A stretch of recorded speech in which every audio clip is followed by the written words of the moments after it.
Okay.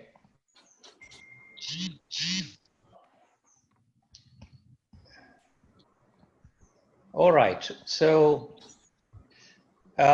this is about Parkinson's, and I thought since it's World Parkinson Day, I would start off just reminding everybody about the description by James Parkinson. And nowhere in his description did he actually mention that Parkinson's was a genetic disorder. And all of us have been taught about Parkinson's being the epitome of a sporadic condition, and hence giving this talk today about the genetics of Parkinson's is somewhat odd or unusual. And of course, everything started with this paper, the mutations in alpha-synuclein gene identified in the Greek and Italian families by Polymporus several years ago now in Science, and you're all aware of that. But now the list is, and this is again not a complete list, the list about the PD genes keeps increasing. These are the monogenic genes, but the risk genes are also large in number. And what I'm sort of sharing with you is what has happened at Queen Square, where I've been fortunate to be involved with the genetic unit for a very long time. And what I'm presenting to you is my clinical observations in many of these papers and the presentations, and many of these patients I'm still following them. So I have a fairly sort of a unique collection of these patients over the years. I think it's important to recognize that with the next generation sequencing, exome sequencing, etc., many genes are being identified for Parkinson and movement disorders. And the knowledge and clinical appreciation of these phenotypes is vital for us as practicing clinicians. And a number of gene modifying therapies are on the anvil, so we all have to be aware of this. So I'm going to divide my talk into the autosomal dominant forms, then the autosomal recessive forms, some other genetic causes, and then talk about genetic susceptibility. So we already mentioned alpha-synuclein as PARK1, and there are a number of missense mutations. The most common is the A30P, but there are others described as well. And what is fascinating, I think, from a pathophysiology point of view, is that duplications and triplications of the wild type gene also causes Parkinson's disease. This was quite a unique finding for Parkinson's. And although alpha-synuclein is probably very uncommon, perhaps accounting for about 1% of the autosomal dominant Parkinson disease, the discovery of alpha-synuclein has had profound implications for us from the pathophysiology and other points of view, which I'll show you in just a minute. It has been recognized to be an abandoned neuronal protein linked to synaptic function and neurodegeneration. And most importantly, it has been discovered to be a component of Lewy bodies. And as I said, we'll come back to that in a minute. As far as the clinical presentation is concerned, those with the alpha-synuclein mutations usually tend to be a bit earlier in onset. So generally the average age would be in their 40s. A number of them may have cognitive abnormalities and hallucinations, and dementia is common. Some of these resembling diffuse Lewy body disease. So if you get somebody who's young and looks like DLB, keep in mind that this could be an alpha-synuclein mutation. Some of them can have profound autonomic features, pyramidal features. Myoclonus has been described as well. I sort of teach my fellows that it looks like juvenile Huntington disease as a Westphal variant, sometimes with myoclonus and other features. The duplications have a more picture of a typical young onset idiopathic PD compared to triplication, which seem to have a more profound cognitive, autonomic, and other features with a more severe course. So younger onset, a lot of cognitive involvement, autonomic would be the hallmark features. And there are some new mutations that have been described. So for example, this one, the A53E, this presents a multiple system atrophy type of picture with a lot of autonomic involvement and some pyramidal involvement. And another two recent mutations talking about a late onset Parkinsonism with cognitive impairment. So unlike the more common A30, this one presents later in life and has cognitive impairment and may be relevant in people with so-called PDD, Parkinson disease dementia cases. And there have also been a case from the French side with a Parkinsonian pyramidal syndrome. So you can see that the phenotype is quite widespread, but I think the take home is that these are people who have young onset Parkinsonism, which is often complicated with cognition, could look like DLB, may have a lot of autonomic features. This is one of our cases, and she's quite unique because she is a young onset Parkinsonism who had a double duplication of alpha-synuclein from a consanguineous marriage. So both her parents carried 2 copies and they themselves were not affected at this time when we saw her. So she's actually got 4 copies of alpha-synuclein. And she presented to us when she was very young, about in her 20s. She's of a Asian Pakistani background. And you can see that she's profoundly akinetic rigid at this stage, barely able to move her arms, barely able to tap. And we've been following this lady now over the years. She responded to levodopa, but she developed very severe dyskinesia very early. And then she developed a profound autonomic dysfunction within 4 years of the onset, so bad that if she sits up, her blood pressure falls to 0, she just passes out and has to be revived. So it's a really severe Parkinsonism with early dyskinesia and autonomic dysfunction, which was very profound in her. You can see that she's markedly akinetic rigid.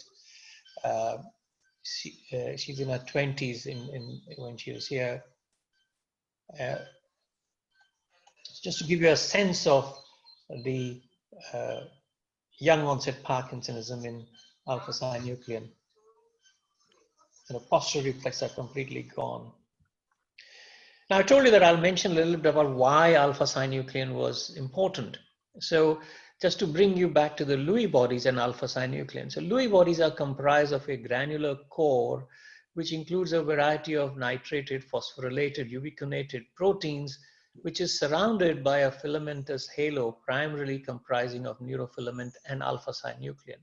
Hence, Lewy bodies stain with alpha-synuclein antibodies. So initially, although Lewy bodies are thought to be toxic and contribute to the neurodegeneration, more recently, they are thought to form a agrosome, which is developing in response to the increased levels of misfolded proteins to segregate and facilitate the clearance of these potentially toxic proteins. So now, this discovery of the Lewy bodies with alpha-synuclein, in fact, led to the development of the stages of Parkinson's, which you all know about from Braak hypothesis. And we also know that alpha-synuclein is now present and known to be present in a variety of places apart from the brain, so including the enteric system, the peripheral cutaneous nerve, the autonomic nervous system, and so on. And the other thing which this led to, if you remember, there were these cases who had had the transplants for Parkinson's disease. And because of the knowledge about the alpha-synuclein, it became clear that the transplanted grafts in these patients, remember these were fetal mesencephalic grafts which were transplanted into the Parkinson brain, and these fetal grafts developed changes of Lewy bodies in the graft. And the question was, these are very young brains, grafts, mesencephalic cells. So how did these alpha-synuclein come in from the host into the graft? And that brought us to the idea of alpha-synuclein being transmitted as a prion-like disorder. So this is a landmark, very important discovery. And the spread of the alpha-synuclein, which we know now happens from the gut and so on, has also therefore now the ramifications where we are talking about stopping this spread using antibodies to alpha-synuclein. So the question about vaccination and so on becomes important. So the take-home messages for you regarding alpha-synuclein is that the missense mutations, but also duplications can cause a young onset Parkinson's disease phenotype. There's a dementia, autonomic features may be prominent, hallucinations may be prominent in these. And although this accounts only for 1 or 2% of familial PD, this discovery has had profound implications in our understanding of mechanisms and potentially for near future treatments of Parkinson's disease. The second autosomal dominant gene which I want to talk about is LRRK2, and we've been associated with LRRK2 right from the beginning. And LRRK2 encodes a dardarin, so the original protein was dardarin. Dardarin means to shake, and very soon after Zimbrick and Koropezan found the LRRK2. We had also found LRRK2 mutations and written up in these two papers in 2005, giving the clinical details about LRRK2 and also finding that the pathology showed Lewy bodies, at least in our cases. I want to share with you the clinical features of LRRK2. So before I come to that, this is a leucine-rich repeat kinase gene, and the pathophysiology is a toxic gain of function. A number of mutations have been described, but the most important one is the G2019S, which is particularly prevalent in the Ashkenazi Jewish population, but also, interestingly, in 41% of the North African population. And when people have done haplotype studies in these, they found that the North African, Libyan, Bedouin population who has LRRK2 are genetically linked genealogically to the Ashkenazi Jewish population. So it's quite interesting that these two people who are usually against each other are genetically linked, at least genealogically, as far as LRRK2 G2019S mutation is concerned.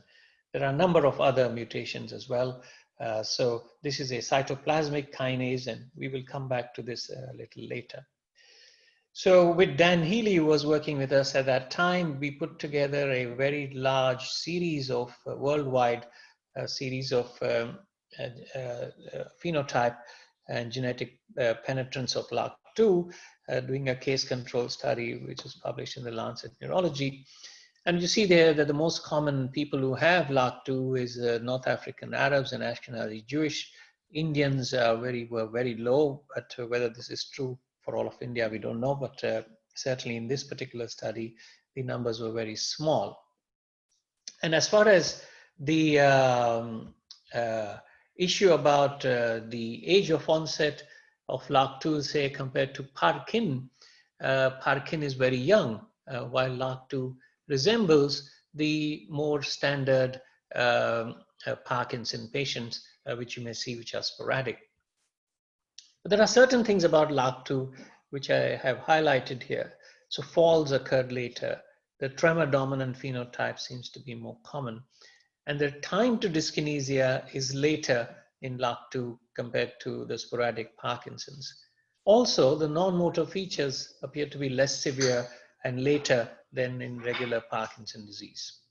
So if you were to take home a summary of LRRK2, you would say that the motor symptoms, the disease severity, the rate of progression, the occurrence of falls, the dyskinesia, the non-motor symptoms such as cognition, olfaction of LRRK2 associated Parkinson's were relatively more benign than the sporadic idiopathic Parkinson's disease. Now, what is fascinating about LRRK2 is also with regard its pathology. I mentioned to you that in our earlier paper from Naid Khan, we had shown that there were Lewy bodies in our cases. However, it has become clear, and this was also present in Zimbrick's original paper, that the LRRK2 has a pleomorphic pathology. So what we mean by that is that in some of the patients, there were Lewy bodies, But in some others, there are tau, there is tau and neurofibrillary tangles. And interestingly, even from the clinical perspective, in LAC2, apart from the classic phenotype I mentioned to you, some of them can have a PSP-like picture. Some of them can have a myotrophy and dementia. So LAC2 can have a pleomorphic pathology, but also a pleomorphic picture. And sometimes within the same family, one presents with Parkinson's disease and another one may present with dementia or with a PSP phenotype. So you got to be aware of that. The other fascinating thing about LAC2 is that this is not fully penetrant. How do we know that? Well, this is a very good paper in that regard. So these were identical twins of Andrew Lees, and one of them had developed Parkinson's and the other one didn't. So these identical twins, so remember, because they are identical, they share the same genetic material. One was discordant for developing Parkinson's compared to the other twin, thereby suggesting that either some other epigenetic or perhaps environmental factors are important for the penetrance of LAC2. Similarly, over here, it was found that LAC2, the common G2019S mutation, was not fully penetrant. And if you think about the penetrance rate of LAC2, although it varies, people would say that it is not fully penetrant. Perhaps you may carry the gene but never show the condition. So if I had to give you a snapshot of LAC2, this is probably the most common autosomal dominant PD gene, particularly in the later onset Parkinson's disease, and particularly in certain ethnic groups. It's a relatively better phenotype compared to sporadic Parkinson's disease. It is not fully penetrant. And intriguingly, the pathology is pleomorphic with Lewy bodies in some, but also tau is possible in some other cases. So now just a little brief word of other dominant monogenetic PD conditions, which are very rare. So one of them is this VPS35 mutations, again put together here by Una Marie Shirin, who was working with me, and Nick Wood. The description here is very identical to what you might have for simple Parkinson's disease, except that these are younger in onset, usually in their 40s. I wanted to touch on another autosomal dominant condition, which is intriguing, and which was one of my first papers with David Marsden, describing this family who had profound depression and had Parkinsonism. 3 of them had Parkinson's alone, 2 had depression alone. This depression is such that people there's a family history of a number of suicides in the family at a very early age. And when we had looked at the brain with those with Parkinsonism, we had found that there were scarce Lewy bodies, but there was a devastation of the substantia nigra, caudate, and pallidum. And this family was similar to other families which had been described with the so-called Perry syndrome, which are autosomal dominant Parkinsonism, depression, and central alveolar hypoventilation. So these cases of Perry syndrome turned out to have dynactin gene mutations. So for some reason okay, here we are. So along with Matt Farrer, we had combined together to find the dynactin mutation in Perry syndrome. However, the brain pathology here is not of Lewy bodies, but it is in fact TDP43 pathology. So even though clinically they present with what looks like Parkinson's, with a lot of depression, the pathology here is not that of Lewy bodies. And the other thing is that some of them can actually, my thing has got stuck, my slides for some reason. Okay, this case always sticks my slides. So she's a lady who has I think I'm just going to skip her because she always stops my slides. So something wrong with this video. But she presented what would look like a young onset supranuclear gaze palsy. She had dynactin mutations. So dynactin can also present not just with Parkinsonism, but also with a vertical gaze palsy and respiratory failure. And this is not just in our case, but also described now by Hugh Morris and others. So you can keep this one in mind as an autosomal dominant disorder. Again, stuck. Okay. Not sure why this is happening. Maybe if I delete her altogether, then it won't be a problem. Okay. Right. So I've talked to you so far about autosomal dominant forms of Parkinson's. I mentioned to you about alpha-synuclein, LARC2, VPS, and dynactin. I'm now turning my attention to the autosomal recessive forms of Parkinson's. So the most important, of course, here is Parkin. There are numerous mutations described, missense, but also deletions.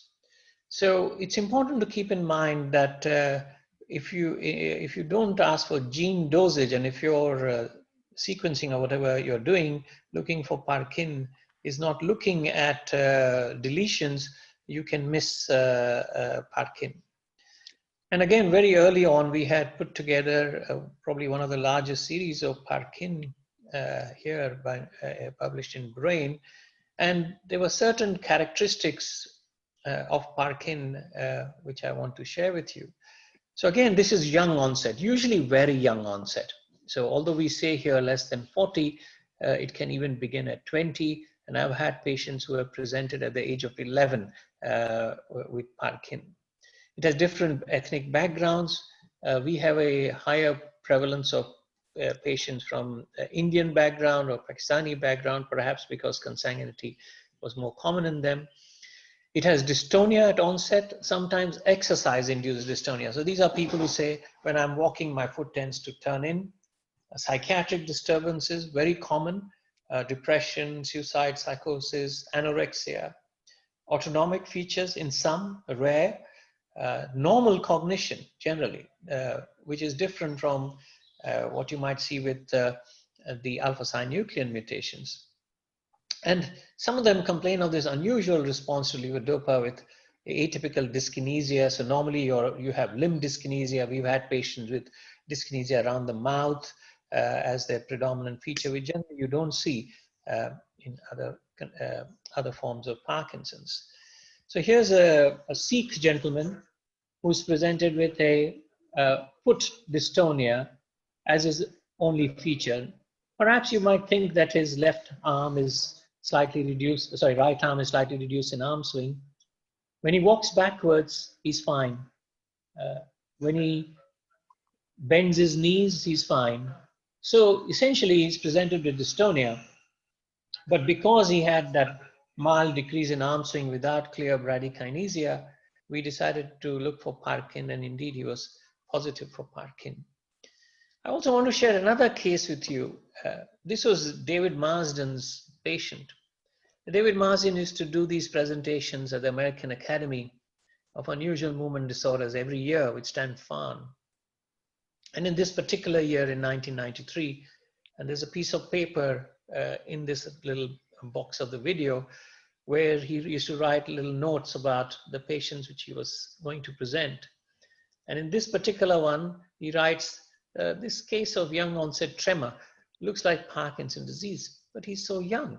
What the devil does he have? And this is that patient. So this is an archival video which I dug out. And this is the chap now at the age of 13. And when he saw Marsden, and all he's presented with is tremor, you can see a rest tremor of his legs. The genes are shaking. Marsden could not find any bradykinesia in him, but he saw that the rest tremor was very typical of Parkinson's, but he did not see bradykinesia. This is a guy 20 years later. Marsden treated him with trihexyphenidyl, an anticholinergic, and a little bit of clonazepam because he was a bit anxious. 20 years later, his phenotype is still the same. His DAT scan is very abnormal, but his tremor, mild tremor, has continued with a little bit of dystonic posturing. And he's clearly bradykinetic. He's still only on the anticholinergic. It's not tried levodopa. So this is the sort of, when we say benign, this is what we mean by benign, that you can go on for 20, 25 years without requiring this. And this is this chap. Later, we found a gene in him. Unfortunately, Marsden had passed away by then. And this is number 17 case, and he had mutations in the Parkin gene. So very recently, we have put together a little series of these cases. So normally we talk about benign tremulous Parkinson's of the elderly. So these are elderly people who come to you with tremor. They don't seem to have much of bradykinesia. You give them levodopa, they don't respond very well. And that's called the benign tremulous Parkinson disease.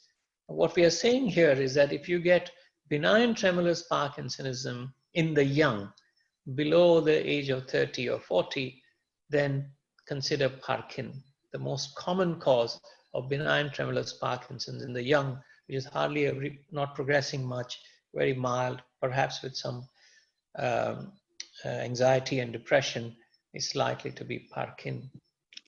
So this is a summary slide of Parkin. These are very young onset. They have dystonia of the feet turning in on exertion, very common. Tremor at rest is a early presentation. Bradykinesia may come later. Benign course, very important, benign course. Brisk reflexes in some, with almost looks like pyramidal signs, and they can even have abnormal central motor conduction times. And some of them can have this unusual dyskinesia or sensitivity to levodopa. I don't want to talk too much about PINK1, which is very similar to Parkin, and it's very, very rare. This is another autosomal recessive disorder described by Vincenzo Bonifati with the DNAG-C6 mutations. Again, a very rare condition. Resembles Parkin. DNAG6 is an interesting gene. It codes for oxalin, and it's important in the ATPase activity of so-called HCS70 in clathrin uncoating.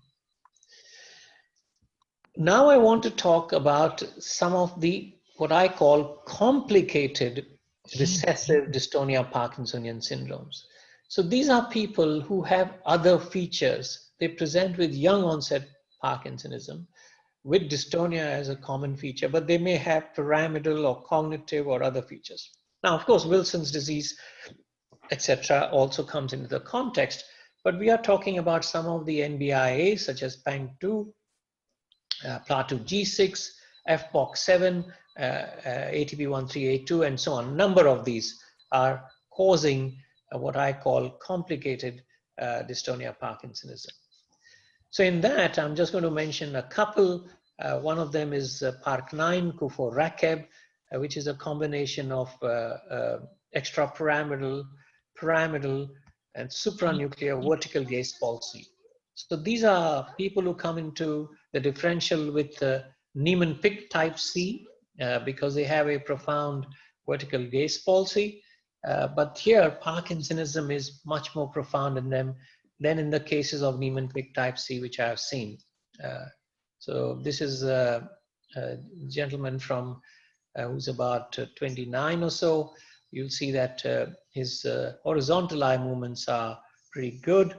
But now when you see his vertical eye movements, he's really can't move his eyes vertically at all. So it is a profound upgaze. And he's got a mixture of spasticity and rigidity with a lot of pyramidal involvement. And subsequently went on to have cognitive difficulty. And he has mutations in the ATP1382 gene. The other one I want to talk about is PLA2G6. This was a condition which we had described as complicated dystonia Parkinsonism. And these patients also present very early in life, like this man here. Not sure why we can't see him. We can't see him. We can't see him either. Something is going funny with these videos today. Anyway, I don't know whether I can see him when I'm okay. All right. Yeah, all right, we can see him. So we'll move on quickly. Some of you have seen this guy before. So he's very akinetic, rigid. He had this opistotonic posturing of his trunk when he stood up, which is very characteristic of this disorder. He responded dramatically to levodopa and initially to ropinirole, but then developed dyskinesia very early. So you're going to see this opistotonic posturing. As I said, is quite characteristic of this condition. And his brain scan, MRI, repeatedly was normal with no iron. Now, the reason I'm mentioning to you Plateau G6 is because these patients have Lewy bodies on brain pathology. So Lewy bodies and the brain actually is stuffed with alpha-synuclein Lewy bodies, looks like diffuse Lewy body disease. So a snapshot of Plateau G6 is early onset dystonia, Parkinsonism, exquisite sensitive levodopa with early dyskinesia, pyramidal features, cerebellar features in some as well. And although it is listed as an NBIA, the iron deposition is more commonly seen in the young onset infantile neuroaxonal dystrophy rather than in these which the later onset dystonia Parkinsonism. In fact, in most of them, we don't find iron. And we've recently putting together a series of these cases because now from the next generation sequencing, we are finding that many of these cases we had said to be young onset Parkinson's responding to levodopa, even have had DBS and so on, actually are turning out on NGS to be Plateau G6. So with some colleagues in India, with Rishi and others, we are putting together a small series of these cases. So this is more common than what we used to think of. Finally, I want to talk a little bit about the relationships between these different genes. So there's alpha-synuclein you heard about. We know about the misfolded proteins, but all of these things are linked.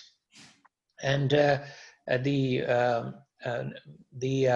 recessive ones are linked to the proteasomal, lysosomal pathways. Eventually, all of them have mitochondrial dysfunction and oxidative damage. So the last two where we talk about other genetic causes and genetic susceptibility. One recent one, which I think is interesting, is early onset Parkinson disease with 22q11 deletions. These patients present initially as schizophrenia or with learning difficulty, and they have Parkinsonism subsequently, and quite often they are missed because people think their Parkinsonism is related to the use of antipsychotics, which many of these patients get because of their schizophrenic or psychiatric disturbances, which are the first presentation. But this is, these patients have typical pathology with Lewy bodies present. That's not me, somebody else is making noise, so I don't know who that I is. only told him, he said, "Nee, I'm going to leave in 10-15 minutes now." I don't know who's then talking. I'll make sure the host. Okay, whoever. We now talk about risk genes for Parkinson disease. And the most important one here, of course, is the glucocerebrosidase mutations causing Gaucher's. And it's very interesting how this has come about by good observations of a pediatrician who was dealing with Gaucher's children in America, in New York, and noticed that the parents of these children quite often seem to have Parkinson's, and hence having a heterozygote, meaning a single mutation of glucocerebrosidase, was increasing the risk of them developing Parkinson's. There are a number of other risk genes also mentioned. And in this context, got to keep in mind that the genome-wide association studies, which don't tell you about monogenic genes and so on, but do confirm that the alpha-synuclein tau, interestingly, a MAP region is a common risk factor for Parkinson's disease. So you're aware of this. I'm not going to go into that much. Now, GBA mutations are really, at the moment, very important for us. This is greater than any other genetic risk for Parkinson's, particularly in some ethnicities like the Ashkenazi Jewish. GBA mutations can be present from a small number, from 3.5 to 23% of subjects, depending on ethnicity, can produce a DLB-like picture or PDD-like picture. And fascinatingly, GK's activity is reduced in the brain, not only those with GBA1 mutations, but also in sporadic Parkinson's disease. So it seems that glucocerebrosidase may have something to do with the basic pathophysiology of Parkinson's. And it is obviously a lysosomal enzyme, and it's important in the ceramide pathway. So this is fascinating because not only is the glucocerebrosidase here important in the ceramide pathway, but a number of other genes. So for example, I mentioned to you PLA2G6 is also important in the ceramide pathway. PANK2, which comes in here, is also important in the ceramide pathway. So this seems to be a sort of a common factor for many of these particular disorders causing Parkinsonism, namely the involvement of the ceramide pathway. And talking about risk genes, recently we have described Dopa-Responsive Dystonia based on this family. The grandchild presenting mainly as dystonia of the foot, his father presenting as cerebral palsy with dystonic hemiplegia, and the grandfather presenting with what otherwise looked like classic Parkinson's disease. And when we did DAT scans on them, we found that the child, the grandson, his DAT scan was normal. The father's DAT scan was normal, but the grandfather, the one who had come with Parkinson's disease, had an abnormal DAT scan. And subsequently, we found other families like this, where the index case or the presenting case who had Dopa-Responsive Dystonia had a normal DAT scan, but the father or the grandfather who presented with Parkinsonism had an abnormal DAT scan. That led to this particular study where we looked at GCH1 variants in the risk of developing simple Parkinson's disease, even in the absence of family history for Dopa-Responsive Dystonia. So we looked at GCH variants in a very large number of cases with Parkinson's disease. And indeed, we found that these were patients who had heterozygous GCH1 variants. So GCH1 is also a risk factor for Parkinson's. So it can present obviously in a classic way as Sagawa's disease or foot dystonia or cerebral palsy, but it can also be a risk factor for later onset of Parkinson's disease. So when you're thinking about this, about genetic factors, biofrequency and odds of Parkinson's disease, the monogenic genes, which we talked about earlier, are very rare. But the causal link for Parkinson's disease is very high. In contrast, if you're thinking about many of these risk genes, such as GCHN1, some of them can be common. GCH1 is not so common, but these are common, but the risk of simple link between them and the causality of Parkinson's is less compared to the monogenic forms over here. GBA and LAC2 come somewhere in between there. And again, if you're thinking about the pathogenic effects of different mutations, the penetrance of the homozygous early onset mutations or compound heterozygous, such as Parkin, PINK1, DJ1, is very high. But in contrast, functional polymorphisms, risk haplotypes, the penetrance of them is low. People have debated about heterozygous Parkin-Pink1, where you have a single mutation and you present with Parkinson's and you can't find the other mutation. And there are obviously differing opinions about this, but people think that this may also be a risk factor for Parkinson's. And then you have your heterozygous autosomal dominant LAC2. I told you the penetrance is not complete. Different figures say between 30 to 80%. So this is how you're looking at the pathogenic effects with regard to the penetrance of the genes. And if you're thinking about early versus late onset Parkinson's, in early onset Parkinson's, in familial PD particularly, less than 15% or so, Parkin, Pink1, etc. If you're thinking about late onset Parkinson's, then LAC2 becomes very important. Parkin, Pink1 are very, very rare. So depending on where you are, if you've got a young onset or late onset, these will be the genetic forms that you're thinking about. And of course, the mutation depends on the age of onset, clinical features, ethnic group, etc. So now the question to you, as you're all clinicians, should you routinely be testing your patients for Parkinson's disease genes? The answer is probably not, unless there is a relevant family history or the patient is very young onset. There is, of course, a closure for the patient and for yourself in making an accurate diagnosis. And this is important from the point of view of prognosis, treatment response, how the progression is going to be, etc. So when it is relevant, of course, you need to do that.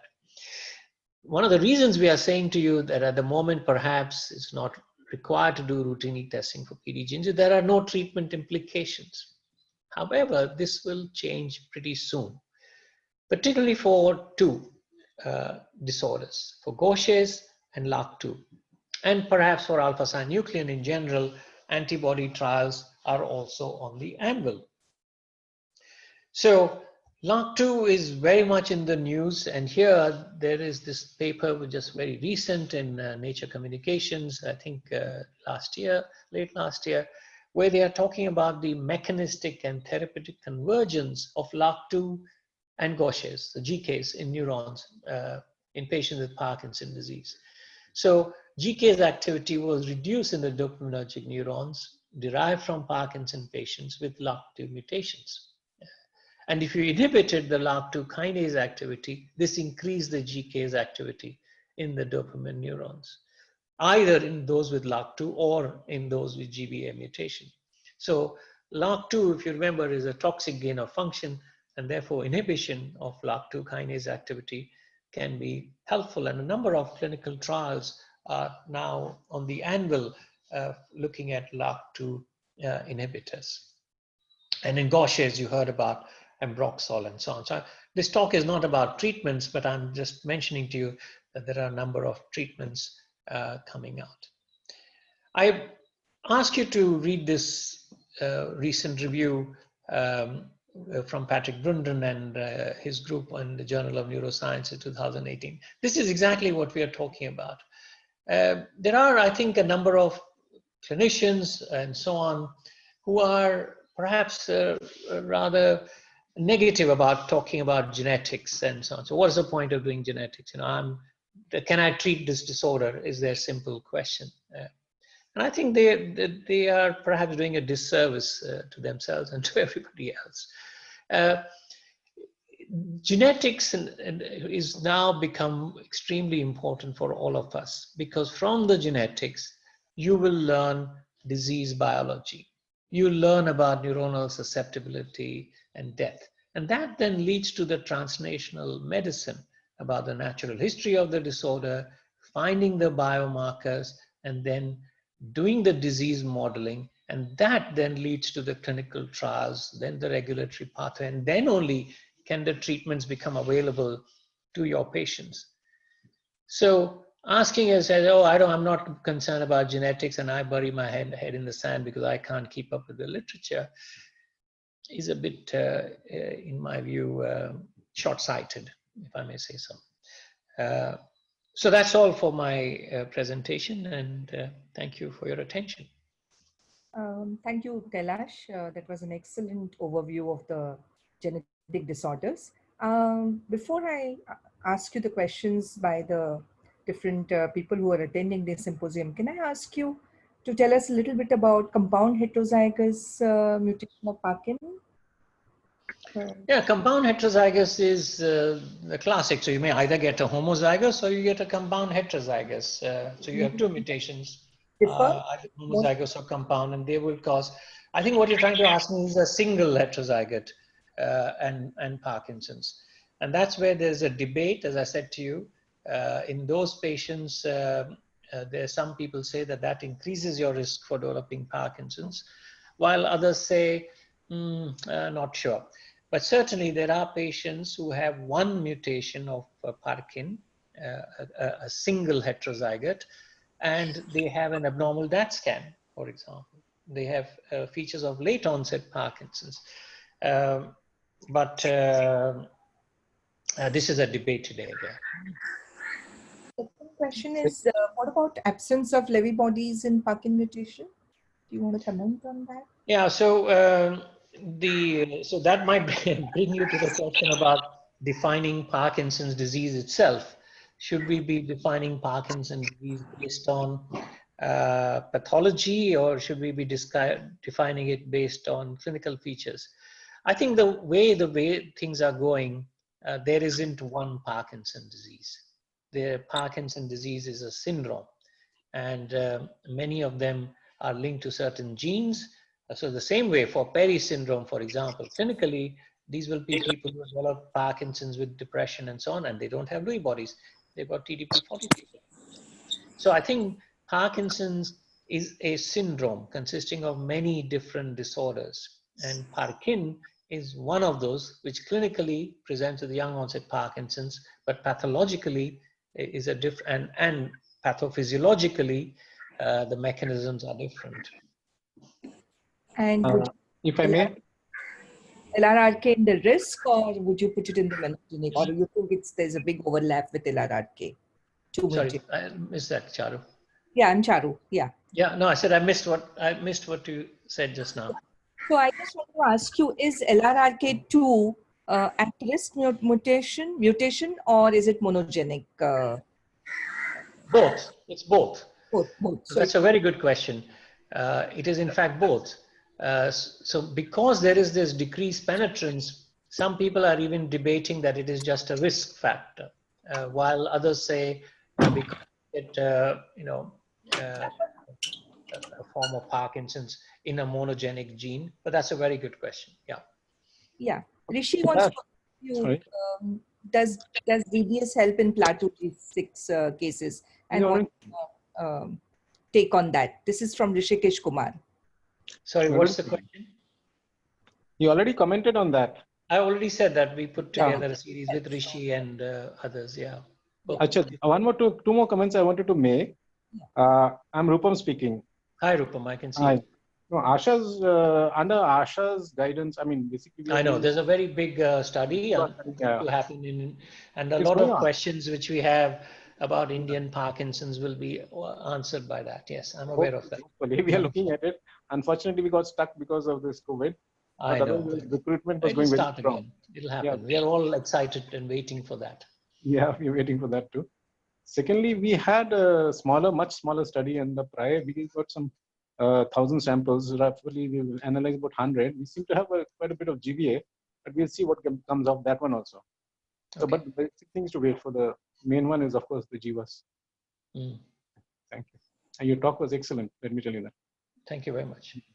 Charu, can you read out the other questions? There are many questions, but I think he's answered most in his talk. And somebody has asked about genetics of DLB. Yeah, that's what he answered. That some of the genetics do look like DLB. Yeah, so, I think the DLB again is I guess multifactorial, but GBA mutations have been described in quite a few cases with DLB. But otherwise, it's like sporadic PD.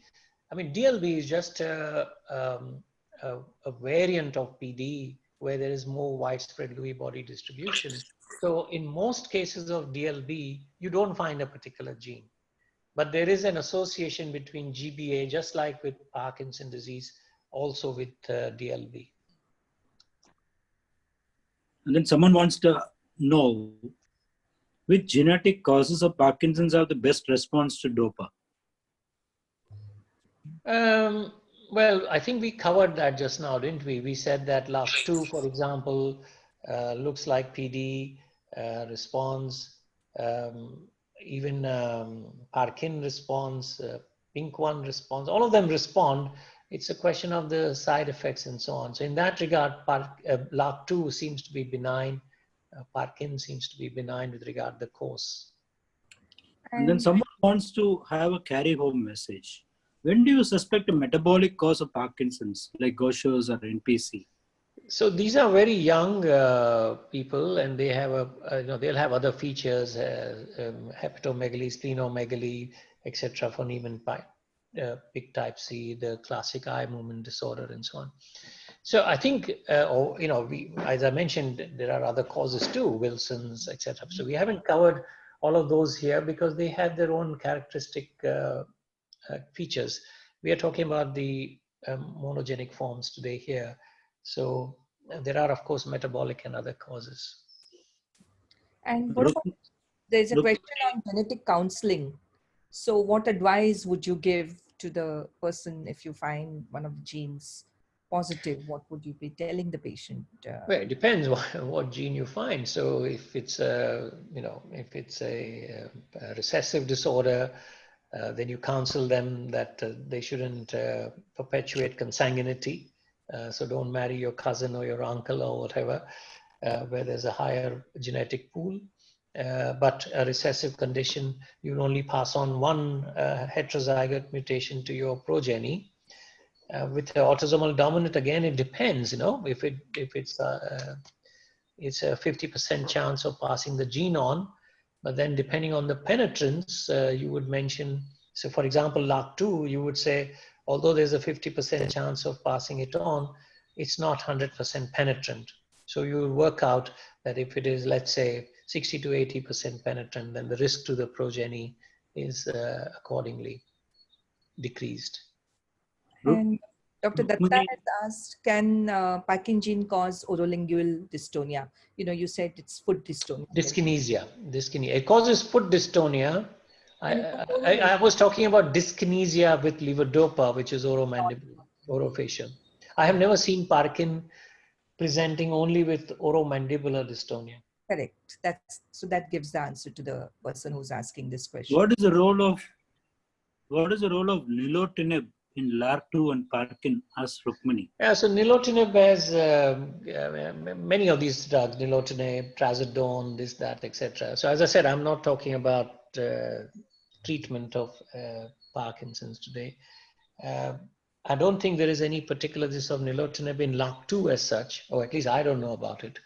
But Nilotinib has been mentioned as having some role in Parkinson's. But I think we have to wait for bigger studies.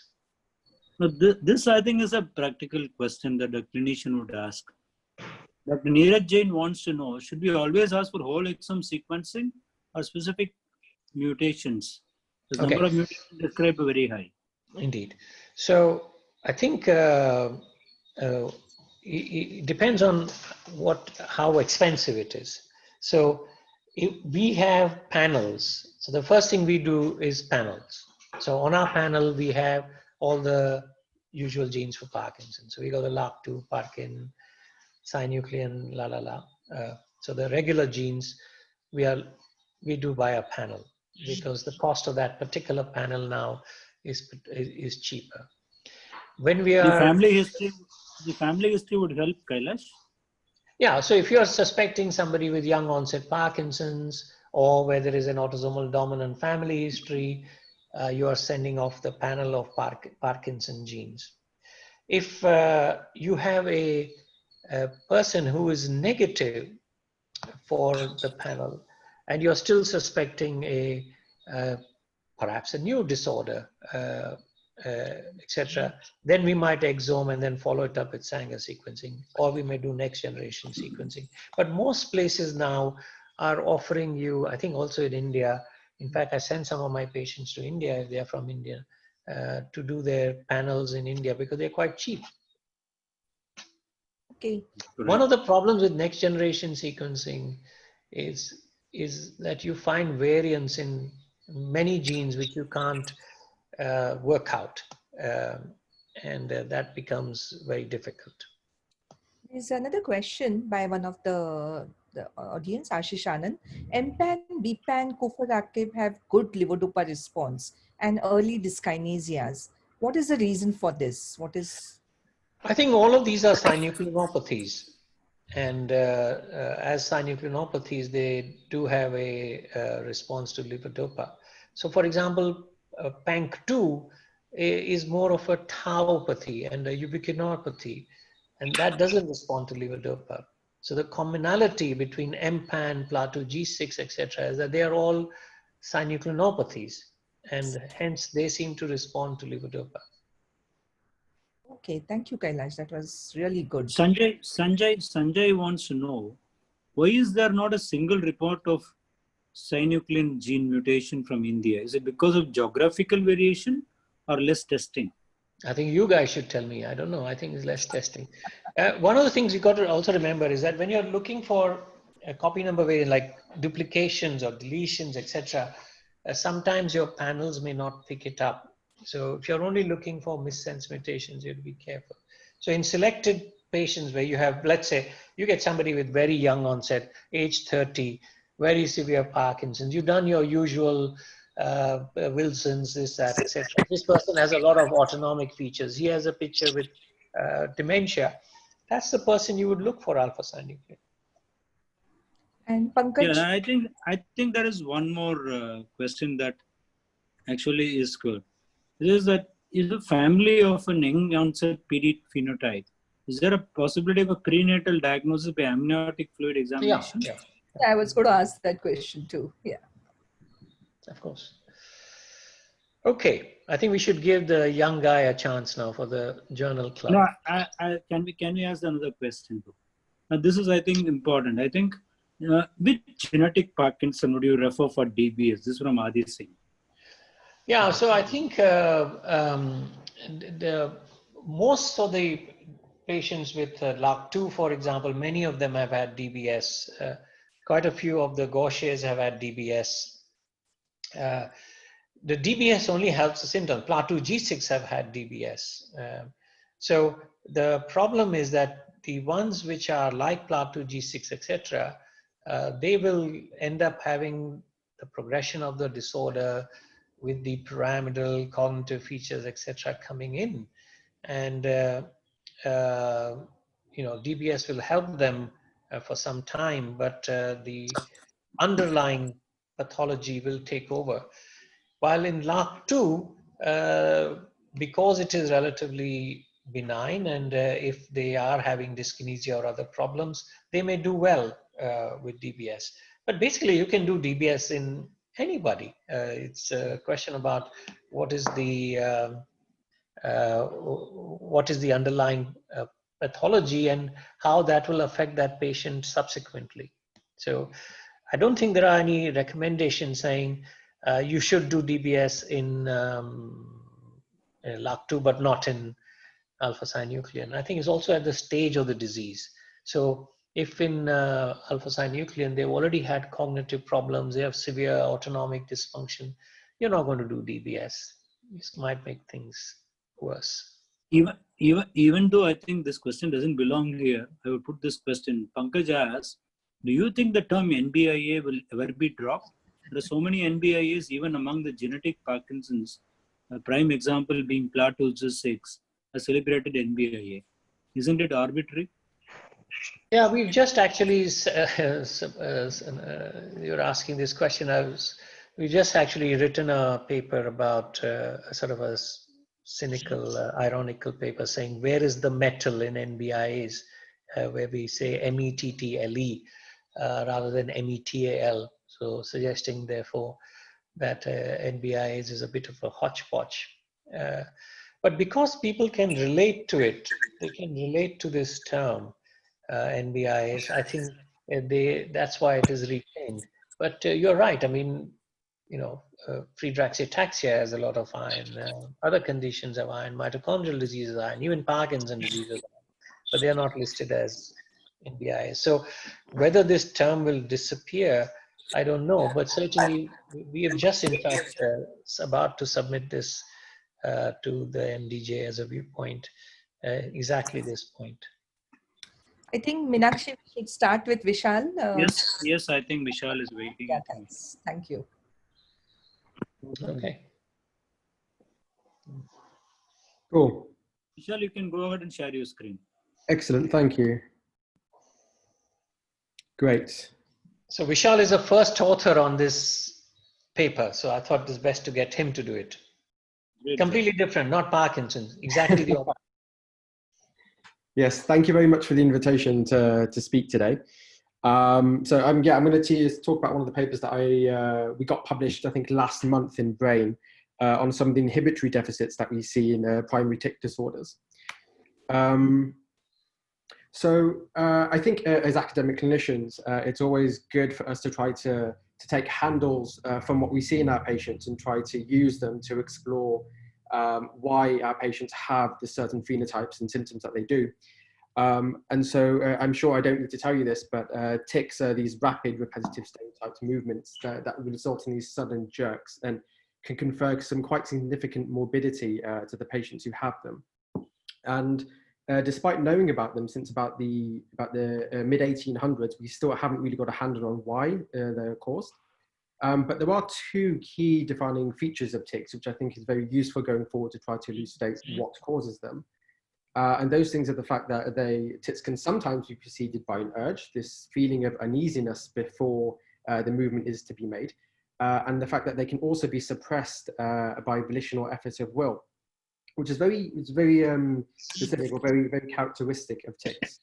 So using these models, people have gone on to suggest that maybe tics come about due to an impairment of behavioral inhibition. And so this concept of behavioral inhibition it describes, broadly speaking, the cognitive processes that are involved when we need to inhibit action, thoughts, or movements. And they can be split up into these two categories. They can either be volitional or they can be automatic.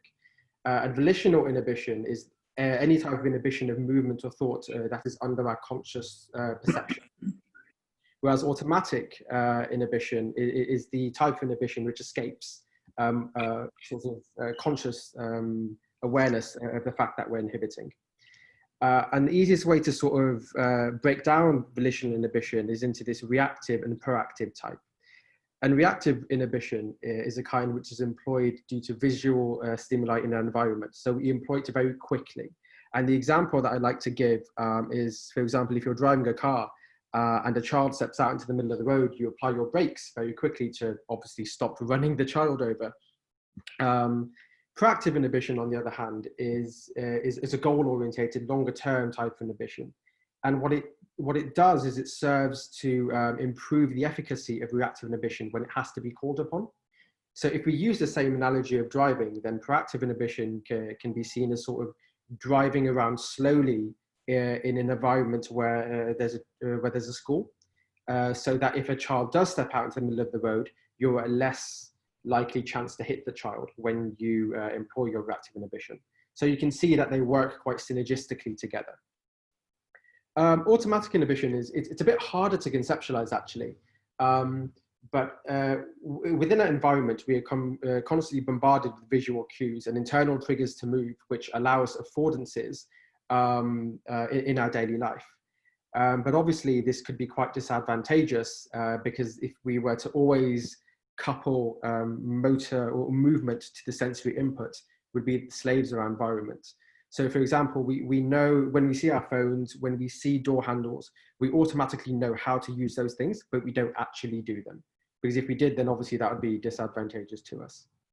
And I think if you use these behavioral constructs, then you can start to try to understand how they can go wrong or how they can be used in primary tic disorders. So reactive inhibition, you might use to recognize the urge and abort the tic when you feel like it's coming on. You might use proactive inhibition to tonically suppress your motor output, so it reduces the frequency and the chance of you ticking. And automatic inhibition is slightly more subtle in that you might inhibit the internally generated motor plans that you have inside. So if the aim of the experiment or the study that we published was to try to investigate each of these types of inhibition in primary tic disorders. So what we did is we took a cohort of 19 patients with primary tic disorders, and the clinical demographics are shown on screen. We captured quite a nice range of the symptom severity in the sense that they range from very mild symptoms as a 9 on the Yale Global Tic Severity Score, all the way up to about 48. And it's quite representative of the comorbidities that patients with tics and Tourette's can experience, i.e. the ADHD and the OCD. And about less than half of them were on some form of medication. And what we did is we employed a series of behavioral tasks initially to try to probe these different kinds of inhibition. And I think it's quite useful if I show you what the subjects went through when they did the experiments.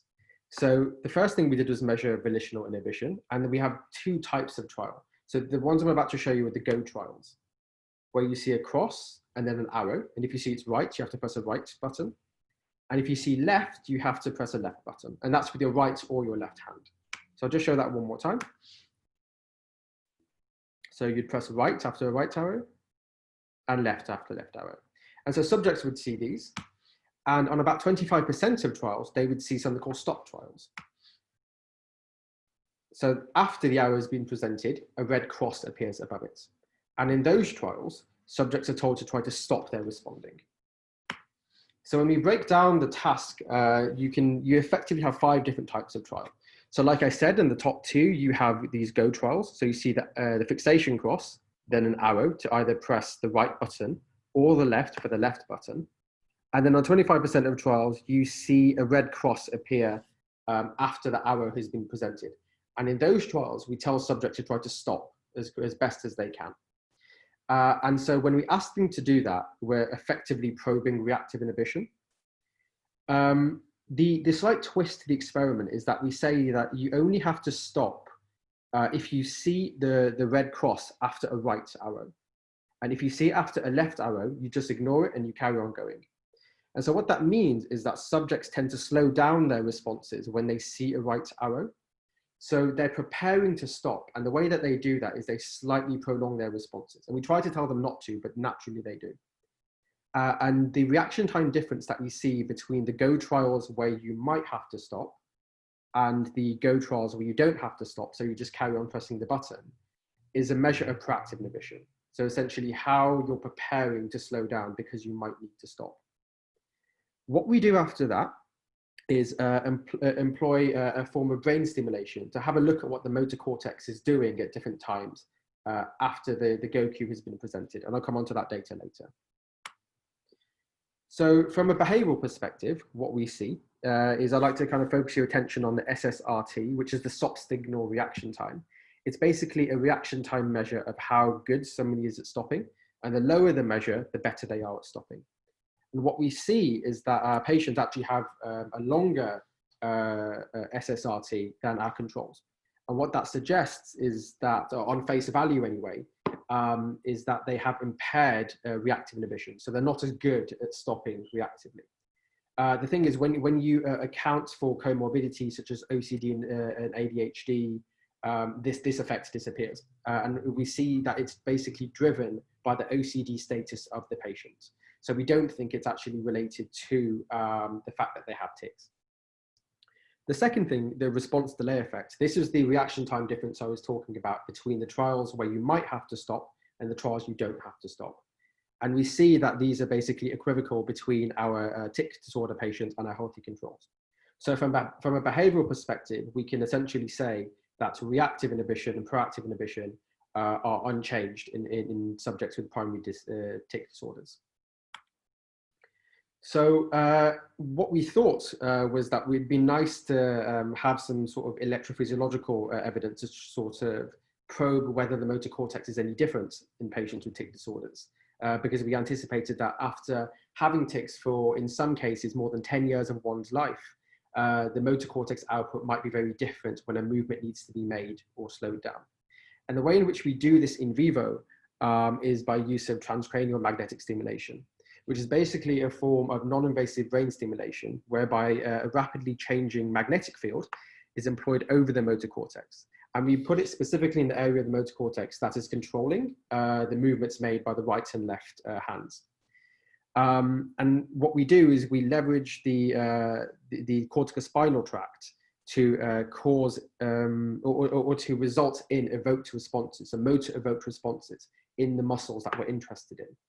And we can use the amplitude of the motor evoked potential to give us an indication of the excitability of the motor cortex at any particular time, such that the higher the amplitude of the motor evoked potential, the greater the corticospinal excitability, and the lower the amplitude, the lower the corticospinal excitability. So what we did, and this is the first one I'm showing you data from our healthy controls, is that we measured the corticospinal excitability at different times after they were making the movement, so after they were seeing the arrow. And so what you have on the x-axis is time, what you have on the y-axis is the amplitude of those responses. And what we see is in the blue line, you have the responses where you might need to stop. And in the red, you have those responses when you don't need to stop. I think it's very clear to see that when you might have to stop, you rise your excitability in the motor cortex just a bit slower than when you don't need to stop, which is in red. So this gives us an indication, I guess, of the sort of baseline excitability in a normal individual without tics. When we do the same thing in our patients with primary tic disorders, we essentially see the same pattern, that they prepare the movement in round about the same way, in that they slow down the rise in excitability when they might need to stop.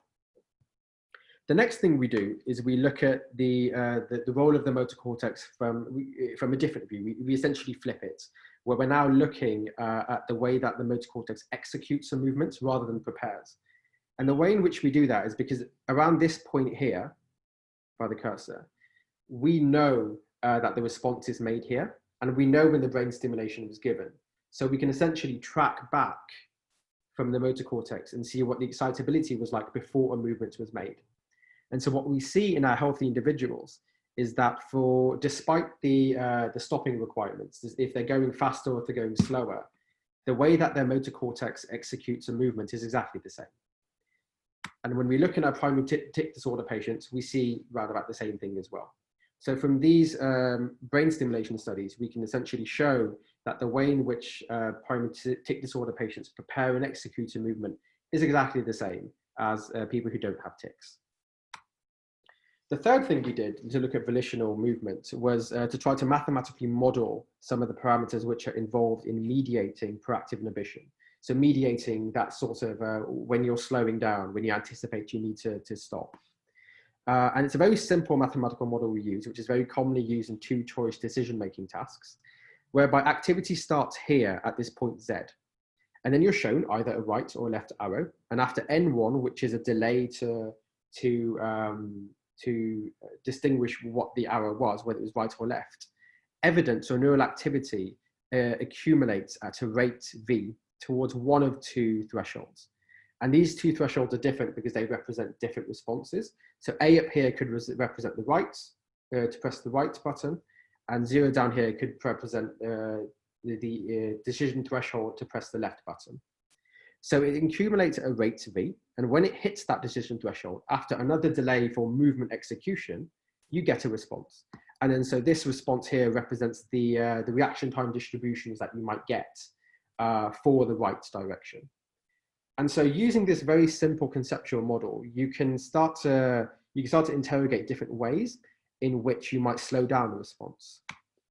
So the first thing you might do is you might change this gradient of V. So you might make it slower so your response is executed slower. You might change the height of the threshold so that your activity reaches that threshold earlier, so you're a bit faster. Or you might change the amount of time it takes to execute a movement or for you to process that. And so what we do is we mathematically model changing each of these different parameters to try to find out which one of these or which combination of these our subjects were using. So if you first look at healthy controls, what we see is that when subjects need to stop, i.e. when they're employing proactive inhibition, all they do is raise their threshold. And when we do the same thing in our tic patients, we see exactly the same thing. So the way, from a conceptual mathematical point of view, the way that subjects employ proactive inhibition seems to be exactly the same as well. So the conclusions up until this point are that patients with tics display normal volitional inhibition from a behavioral perspective. They normally prepare and execute a voluntary movement, and they also employ the same strategy when they might need to stop. So what it looks like is volitional inhibition, so proactive and reactive, don't seem to have anything to do with the generation of tics. What about automatic inhibition? So I've slowed this video down, so hopefully it works. But the way, I'll again show you what our subjects see.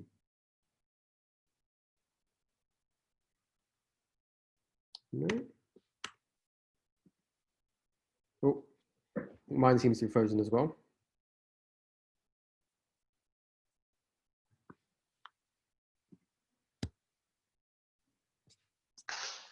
Maybe you could come out and reload it. Yeah. Yeah.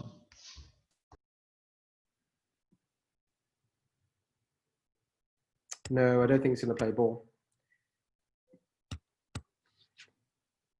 Sometimes it happens with PowerPoint. If you're using a PowerPoint, it does happen. Yeah, it's fine. I'll kind of skip on to the next slide because we have sort of the same graphical representation of what the task entails. So what subjects typically see on when we try to probe automatic inhibition is, again, we see a fixation dot in this case. And then subjects are presented with a prime. And the prime is 2 arrows pointing to the right or to the left.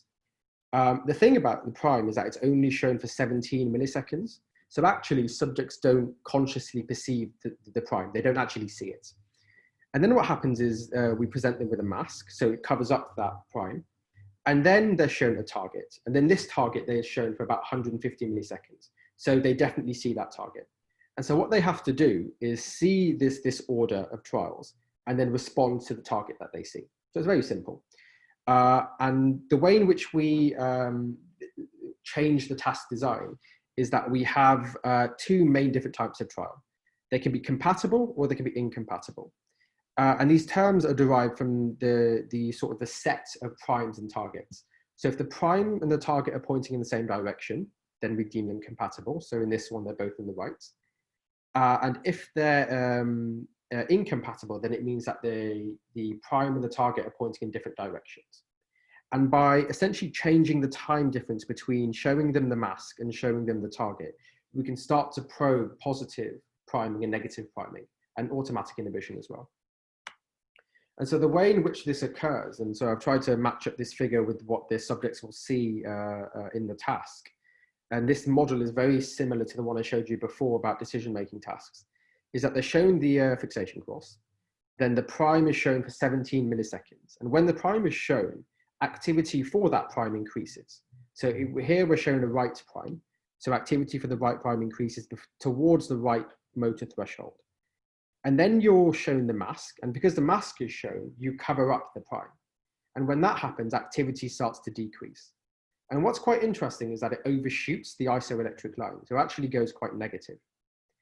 And so if I show you the target, or I show my subjects the target very soon after the mask, so about here, then you can see that this point here is much closer to the motor threshold than it is at baseline. So my responses will be a bit quicker. But if I delay the presentation of the target to when it's negative, then it's much further away from the motor threshold. So it takes even longer to get there. And so this is essentially what we're trying to measure, the reaction time difference when the activity dips below that line. And what we see that as is an increase in the reaction time. So on to the results. What we see is that the reaction times are basically equivocal between our patients and our controls. And when we look at these priming effects, in blue, you can see the ones for controls. You can see that they have some positive priming effects and that they do have a negative compatibility effect, a sign of automatic inhibition. When we do the same thing for our patient tic disorders, we can see that they too also have a degree of positive priming, but it's much greater than that of our healthy controls. And quite interestingly, they don't show this negative priming effect, which we usually see at 100 milliseconds. So from a behavioral perspective, we can quite confidently say that they don't exhibit a degree of automatic inhibition. We also noticed that our patients make many more errors than our controls. So they make more total errors. They make more commission errors. So commission errors are basically ones where you press the wrong button. So in this case, they're shown a right button, they press a left. Their responses are what we deem too fast to be responding to the target. So anything less than 150 milliseconds, we put down to these errors which are too fast. They make more premature errors, and these errors are ones where they press the button even before the target has been presented. But they make the same number of omission errors. And omission errors are ones where they don't press anything. And what's quite interesting is that these three types of errors, so the ones which are commission, too fast, and premature, are the ones that are associated with a failure of automatic inhibition. And when we correlate that, or each of these types of errors against the motor tic severity, so the clinical manifestation, we see a significant effect on a significant relationship between the types of error made and the motor tic severity. And this seems to be specific only for the types of error which we implicate as being caused by a deficit of automatic inhibition. So I always think it's useful to try to frame what we have or what we found in the wider context of what we know about automatic inhibition in tics. So studies looking at the substrates which mediates automatic inhibition have sort of pinned it down to the supplementary motor area. So whilst controls show this sort of negative priming and automatic inhibition, if you have focal lesions within the supplementary motor area, you can completely ablate these effects altogether. And when we look at the supplementary motor area in the context of Tourette syndrome, we also see that they have significantly greater levels of GABA compared to healthy controls. And this seems to be linked with a functional connectivity between the SMA and the motor cortex as well. And so kind of where does this sit, or where does this finding sit within the context of what we know about tics already? Well, I'm sure like many of you would be familiar with the center surround models of the basal ganglia proposed by Mink and Alvin. That excitation of neurodemonstratum leads to disinhibition of the basal ganglia output targets to help sculpt movement when it's formed. And that there have been numerous findings of striatal abnormalities in patients with tic disorders. So what we think is that you have this almost, it's not the same as epilepsy, but there's an aberrant focus within the striatum which leads to the tic, essentially. But what this doesn't explain is when the tic occurs. It only tells you what part of the tic is going to, what part of the body is going to manifest as the tic. And so what we think actually is that your reactive and your proactive inhibition, i.e. your volitional inhibition, comes out on this end. So it comes out after you've made the tic. So it helps stop the tic from being executed to the motor cortex. And that your automatic inhibition operates upstream from the basal ganglia targets, where it actually stops that trigger from being formed in the first place. So to end the talk, what we've seen is that patients with tics display normal volitional inhibition and movement dynamics. So what we think is that this is not related to tic generation, and volitional inhibition is actually related to the way you control your tics. And that automatic inhibition is impaired with patients with tics. And we think that this is a novel candidate marker for the generation of tics, which can be used to give an objective marker for tic severity. And actually, it might help explain how some of the treatments that we have for tics and Tourette syndrome might actually work, such as deep brain stimulation. And with that, I'd like to thank all the people who helped me on this project and where I did my project, and the MRC. So thank you for your time. So thank you, Vishal. There are lots of questions, so I'm going to read them to you. This is by Deepak. Can the similar paradigm be used for testing impulse control disorder? Yeah, that's a really good question. So what we initially did is we set out to use these sort of tasks to probe impulse control disorders. The biggest problem with that is that these tasks probe, I guess, a form of motor impulsivity. And the type of impulsivity seen in impulse control disorders seems to be a much more cognitive phenotype or cognitive manifestation. So whilst there is some overlap, I don't think that the tasks here would necessarily reflect what's happening in, I guess, the cognitive, the limbic parts of the basal ganglia. So, but I'm sure that this could be modified slightly to probe that. And Sanjay Pandey has asked if they have normal volitional inhibition, then why the inhibition produces urge? So this is to explain the urge that precedes the tic.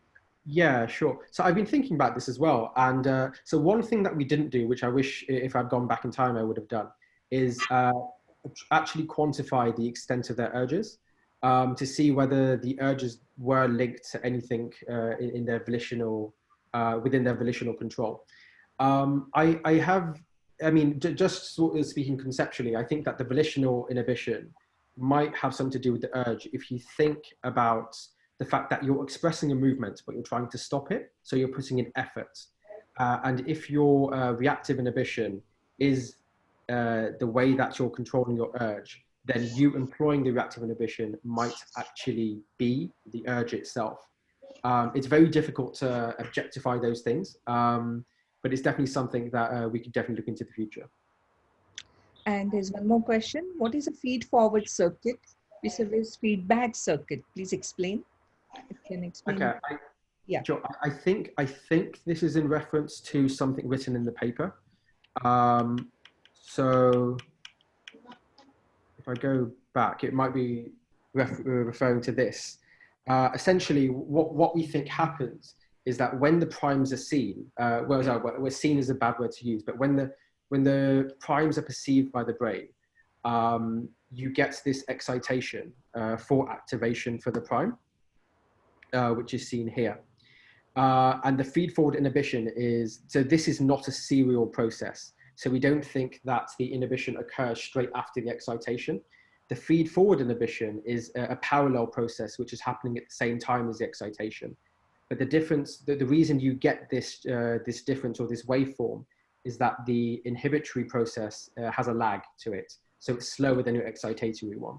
And because it's slower, that's how we kind of see that as a feed-forward mechanism. So the feed-forward inhibition. I think that makes sense. I have one question. Yep. Did you test these patients for attention deficit disorder? Because that's very commonly associated with TS. And then that might interfere with your the whole concept of this inhibition with the He mentioned that already, when they, Prof. Bhatia is right. So we accounted for their comorbidities already, and we recorded their OCD, ADHD, anxiety, and depression status. And for each of our statistical analyses, we corrected for all of them. We included them all in that ANCOVAs. Okay. And it doesn't seem to have an effect. Okay. Yeah, but thank you. Vishal, what about doing it in people with functional movement disorders?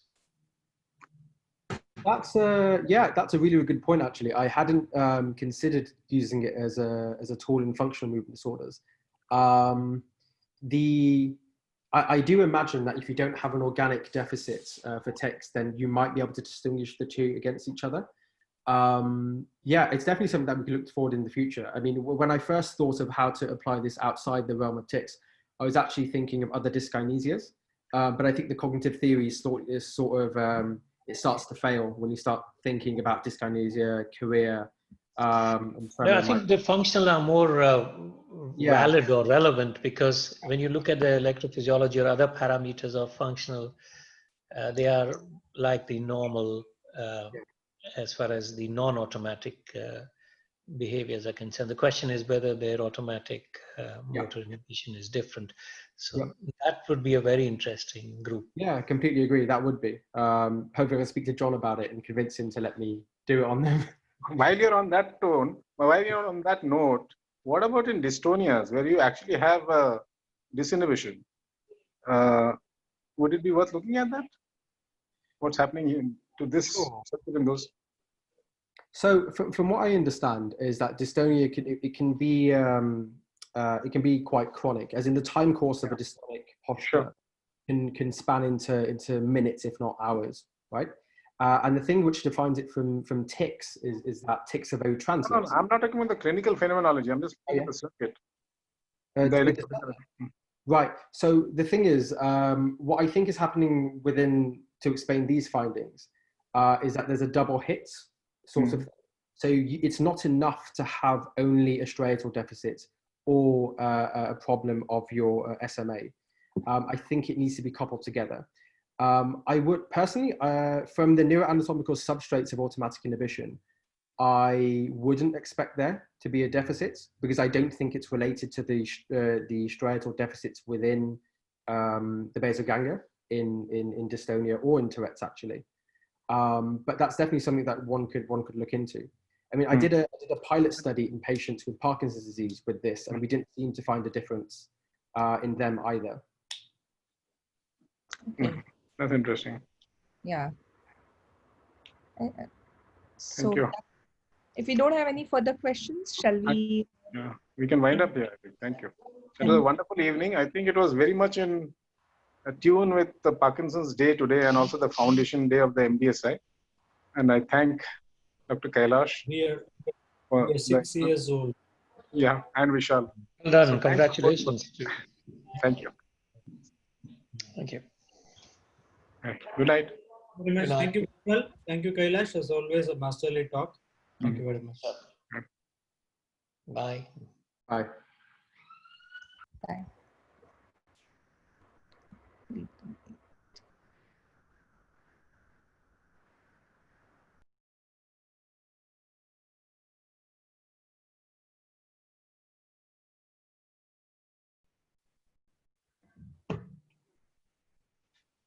So are things getting better in New York?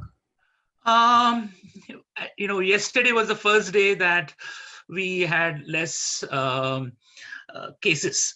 Okay. And I think at least, we are, you can see my Northwell logo there. Yeah. We are the biggest provider of the entire country. I know you're all in the news with the US government and all that. So Northwell is great. Going great. Because CEO is a personal friend of our governor. And we have, as of yesterday, 1,500 cases with COVID positive in our hospitals, 23 hospitals. Oh, and God. we have about 50 children. We have 50 or 60 children in our Cohen Children's Hospital. I'm just saying hi, but... Hi, how are you? Hi. No, just go ahead, Nandan. You and Shall we start? Sajid manage. I'm just being in the background. Yeah. So I was just saying, that we have almost 50 or 60 cases of children suffered from this. And we're seeing a lot of neurological complications of That's what I was COVID. going to ask you. There's significant neurological. So I'll tell you what the significant. So I'll tell you what in 2 seconds. So one, we are seeing a lot of Guillain-Barré presentation, just as you see Guillain-Barré presentations after HIV.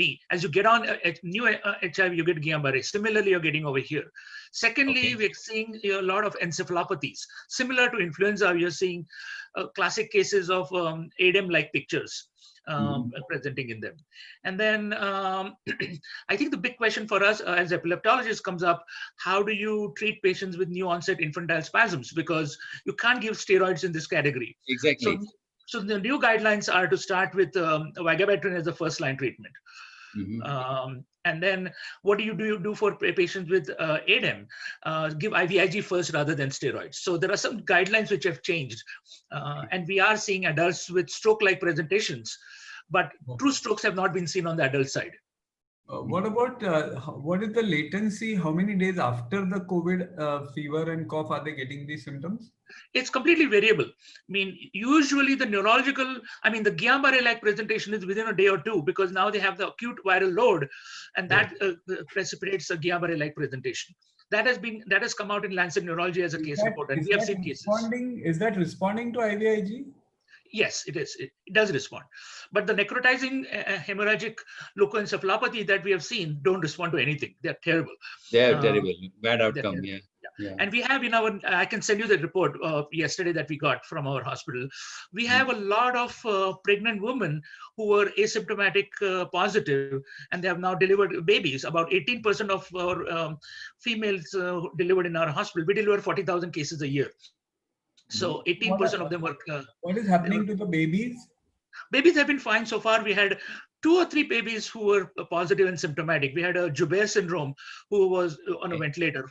Maybe because of the Jouberts, but Joubert probably. But even the Wuhan reports say that pregnancy is fairly okay. The children don't fairly okay. That's what we have seen cases. Yeah, they are not symptomatic most of the time. They are just and they do pretty well eventually.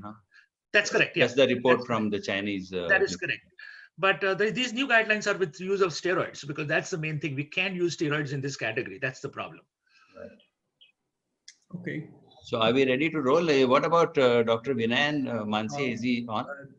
The doctor, this one was also going to come. This Manveer Bhatia, I don't know. Had you talked to her? Yeah, I hope she joins in. Yeah. She's there. Let me get her into the. Yeah, please.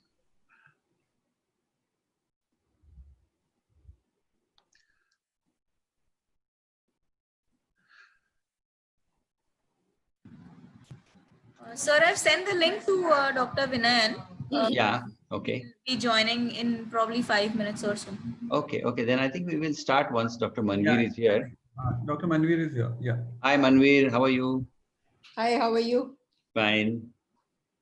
Please adjust the camera to your face because, that's better, Hi. Okay, so I think Nandan, you can introduce him and let's start. Sure. So good evening and welcome to another late evening session on FINE. This time we have an excellent speaker who is based in New York. It's our friend Dr. Sanjeev Kothare. He is the Director of Pediatric Neurology at the CCMC, that is the Cohen's Children's Medical Center. He is the Co-Director of Pediatric Sleep Program, Professor of Neurology and Pediatrics at Zucker School of Medicine in Hofstra, Northwell. As we hear in the news, Northwell is one of the biggest partners with US government fighting the COVID-19. And I think in their 23 hospitals, I request him to tell us in half a minute about what's the situation in New York before beginning his talk on parasomnias and sleep-related movements, which is, as you know, a very important topic and confounding in various differential diagnoses with epilepsy and bordering on some of the psychiatric conditions. Some of the drugs that are used, antipsychotics, SSRIs, have impact on sleep and parasomnias and all that. And we have experts like Manveer Bhatia, who is a sleep specialist in Delhi. We are soon being joined by Dr. Vinayan, who will also be our co-host. He is from Amrita Institute. Everybody knows him as a leading pediatric neurologist. And so over to Dr. Sanjeev Kothare. And thanks for finding time with your battle against COVID in New York. Please tell us about it and then you can start. Sure. So thank you again, Nandan, for inviting me. This is a real pleasure to help out, as you guys are completely quadrant out over there with nothing. At least here, we do a lot of telemedicine and we see about 50% of our patients based on telemedicine. And we go once a week into the hospital to see patients. But of course, 4 of my physicians have been already redeployed in the COVID wards. And it's very hard because they see 30 kids, patients with COVID, and it's alternate day 12-hour sessions for 2 weeks at a row.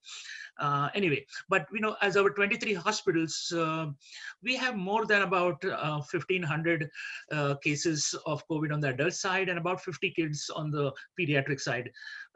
We have about 20 kids in the PICU, which is 11% of all kids in the whole country.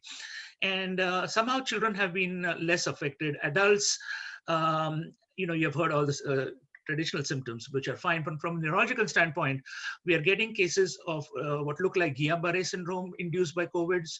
We are getting acute disseminated encephalomyelitis, also induced by very similar to like influenza encephalopathy, but less common than influenza encephalopathy, which is about 20% there. Here it's about less than 5%, I suspect. Stroke-like episode, but we have not seen true strokes yet. So those are some of the manifestations.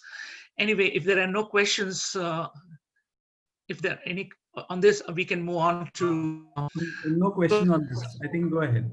Okay, so I'm going to talk about parasomnia. As you can see, I gave this talk at the annual sleep meeting in 2019, where I was the course director for people taking the sleep boards. This is following the curriculum traditionally and truly.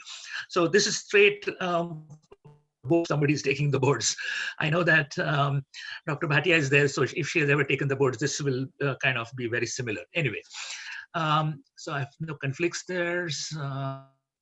All right, so what my learning objectives are: to know the prevalence of various parasomnias, to be aware of the differential diagnosis of nocturnal events, and to be knowledgeable on developing strategies of diagnosing and managing various parasomnias. And what I will talk in the next 40-45 minutes is define parasomnias, kind of explain the pathophysiology and the international classification of sleep disorders for parasomnias, discuss various parasomnias, show you some videos on parasomnia mimics, and finally, how do you manage parasomnias? What are parasomnias? Parasomnias are undesirable physical events or experiences that occur during entry into sleep, within sleep, or during sleep.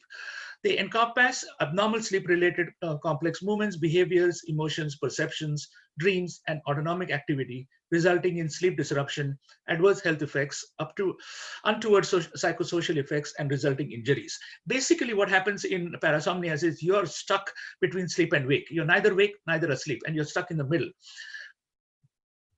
So, as I mentioned, sleep-wake transition is not a complete on-off phenomena, but a period of gradual transition. And during this period of reorganization, parasomnias occur due to a dissociation of sleep-wake transition. So basically, this is what happens in parasomnias, that you're neither in wake, neither in sleep. So this is the International Classification of Sleep Disorders, 3rd edition. And we define parasomnias as non-REM parasomnias, which are confusional arousals, night terrors, sleepwalking, and sleep-related eating disorders. And then we have insomnias, which are nightmares, REM behavior disorders, and recurrent isolated sleep paralysis. And finally, we have other parasomnias, which are exploding head syndrome, sleep-related hallucinations, sleep enuresis, parasomnias due to medical disorders, parasomnia due to medications and substances, and unspecified parasomnias. And finally, you have variants like sleep talking, and you have overlap parasomnias where you can have features of REM as well as non-REM parasomnias. One thing I want to clarify, that there's a misnomer that dreams happen in REM sleep only. That's not true. Dreams happen in non-REM sleeps also, but the dreams in non-REM sleep are not that vivid. They are not so visual. They're more perceptual and conceptual sort of things. And you don't have a good recall of non-REM dreams as you have in REM parasomnia. So just to keep that in mind. And this is a very nice cycle where you can see in children, the first non-REM cycle is about 90 minutes to about 2 hours. Then you go into one REM. This is the dark band. Then you cycle through one more non-REM. And this goes on through the night. And you can see as you go later in the night, your REM increases and your non-REM reduces. In adults, on the other hand, you can see the first non-REM cycle is not that deep and not that prolonged. And therefore, children have non-REM parasomnias in the first half of the night, and they have REM parasomnias in the second half of the night, because REM is more predominant in the early morning. Okay, so that's the rationale why nightmares happen at 4 o'clock and 5 o'clock in the morning, and night terrors happen in the first half of the night, 2 hours after you fall asleep. So what are the factors which precipitate these disorders of arousals? Sleep deprivation, that's a very important one. Forced arousal from sleep due to noise, full bladder, pain, circadian rhythm disorders. Many of them who have delayed sleep phase syndrome, like teenagers, they can have it. Fever and infection is a big. Medications, including CNS depressants and psychotropics.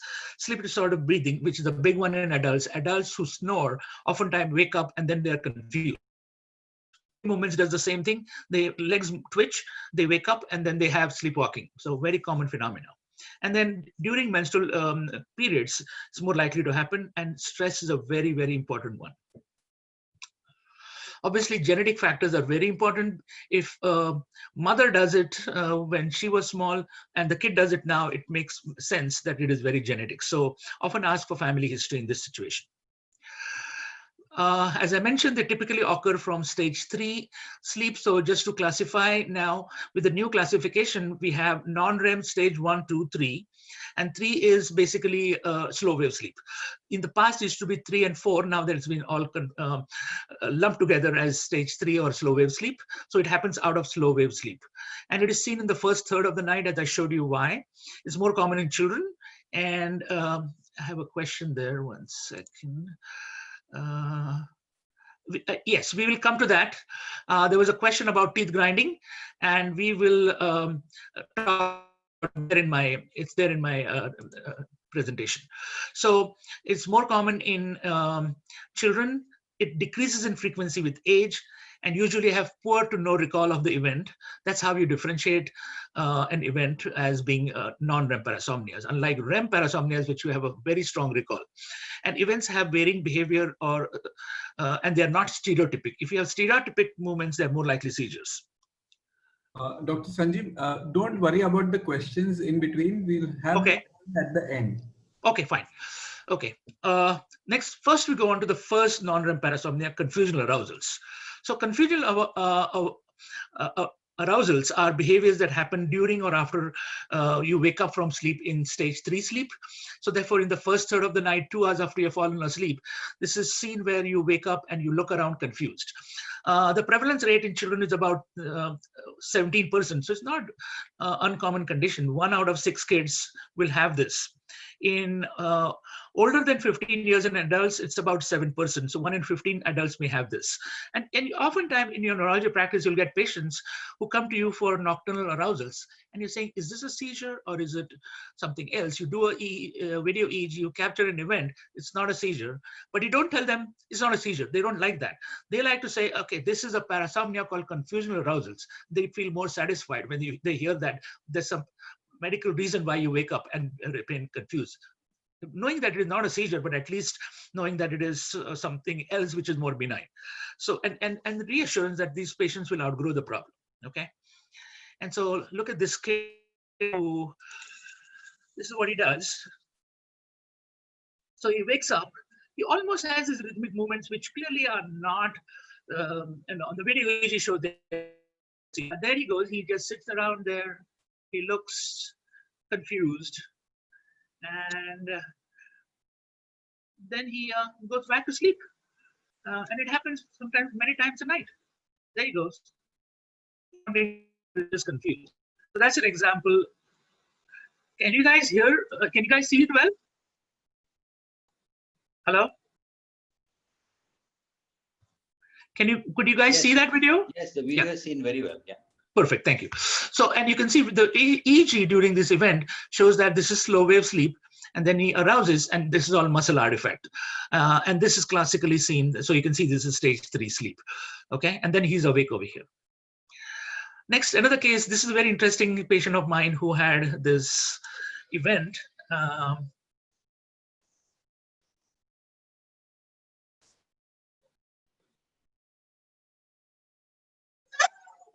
So you can see he's waking up and he does his weird movements, and he has no recollection of all these things.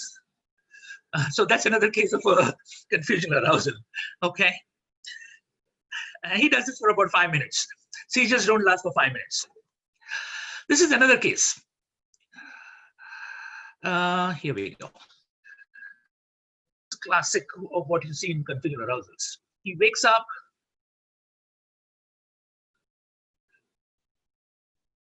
and then he stretches. And you wonder whether this is a seizure or this is a parasomnia.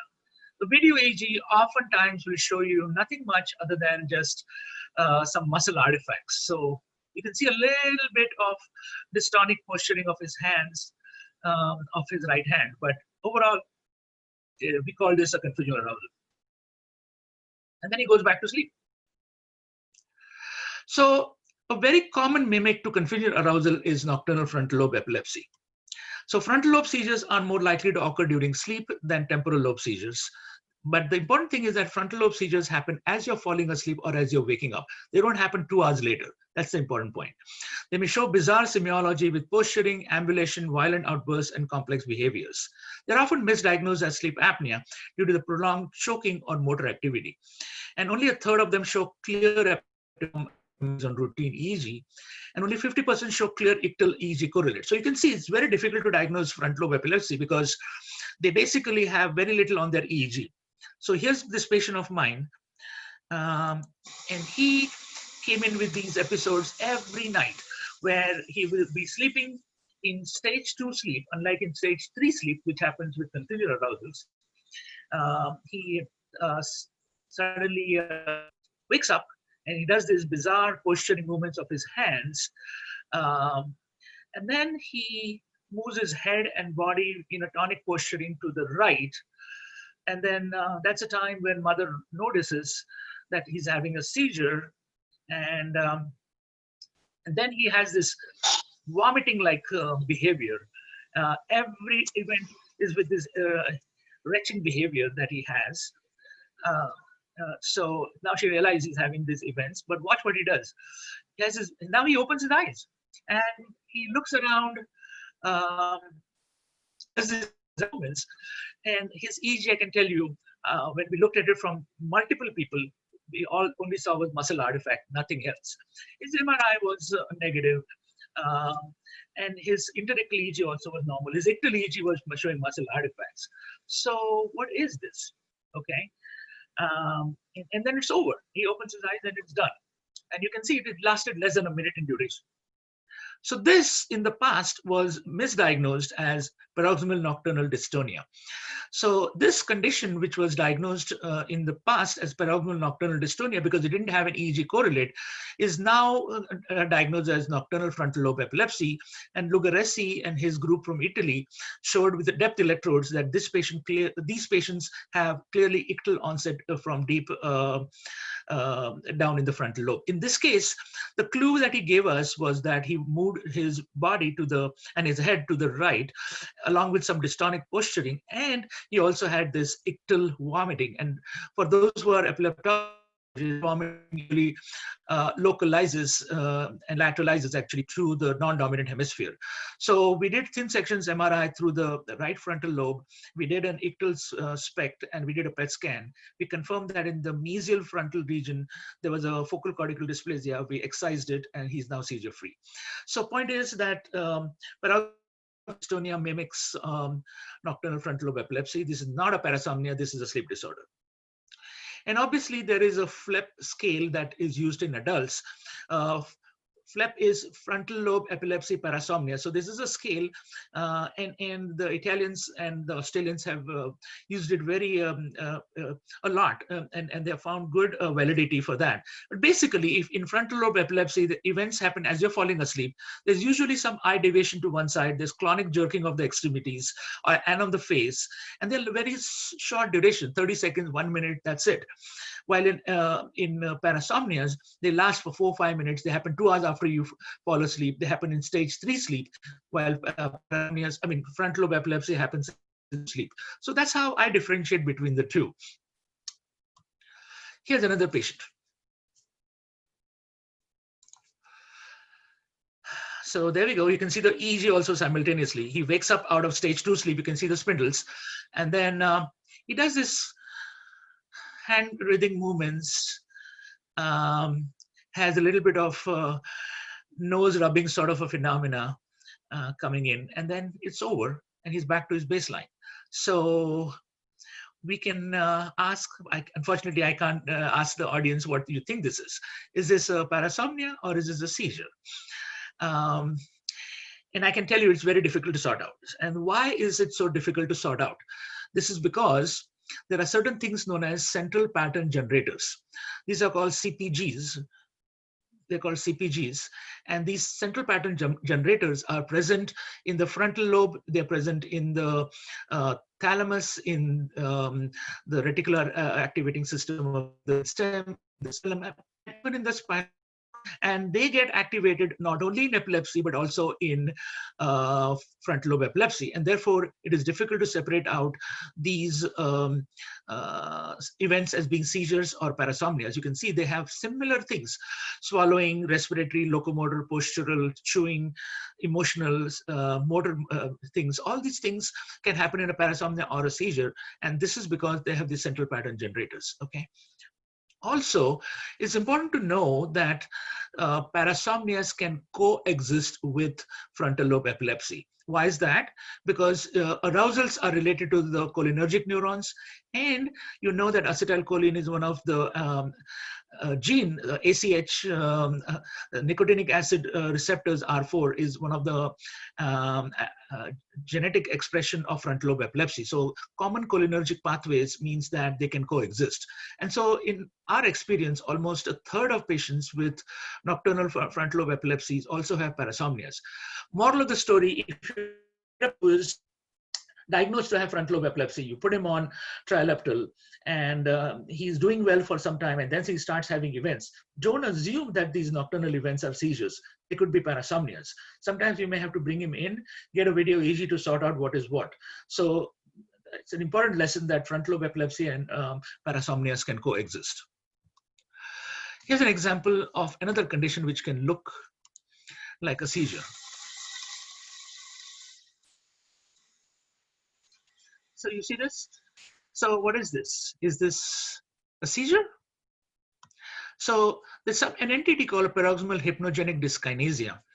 And I think there was even coming in from India on this, that these dyskinetic movements, which is very similar to paroxysmal dyskinesia that happens in wakefulness also, but this one happened in sleep-wake transition. This patient, I just used like 200 milligram of Tegretol, and everything was gone. So the question is this a parasomnia? Is this or is this a disorder? I think it's a channelopathy. We did his channelopathy genes.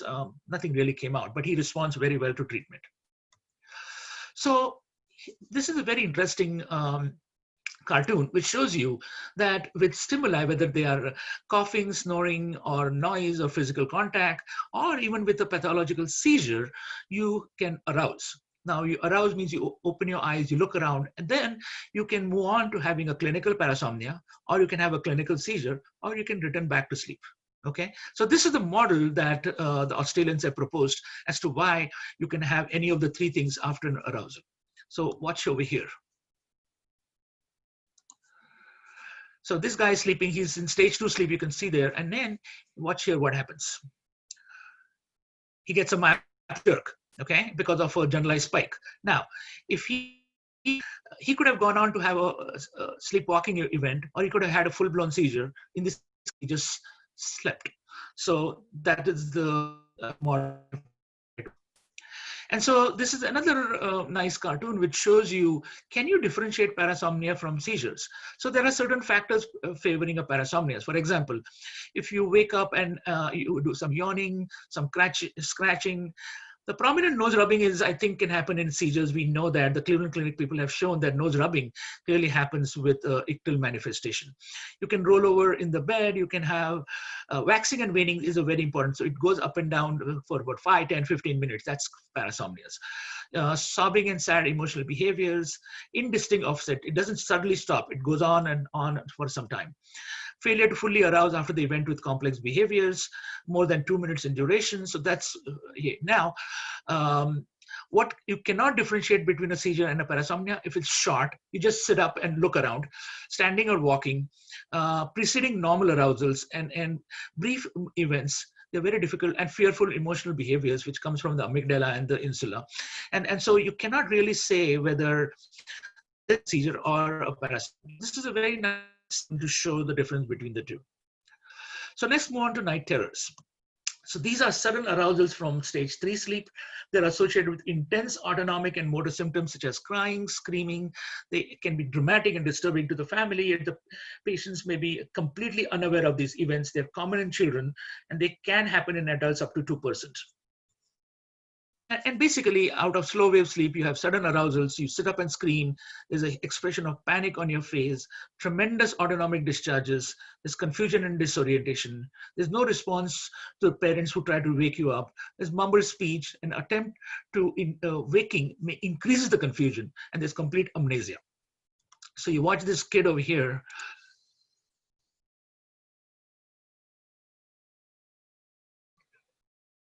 You see? He's got this extreme fear and panic on his face. He's yelling and screaming. Parents are trying to wake him up. He cannot be woken up. And later on, he does not remember this. And it's gone for 5 minutes. So next is sleepwalking. So sleepwalking is an arousal disorder culminating in walking around in an altered state with impaired judgment. Sleepwalking occurs most often out of stage 3 sleep and during the first third of the night.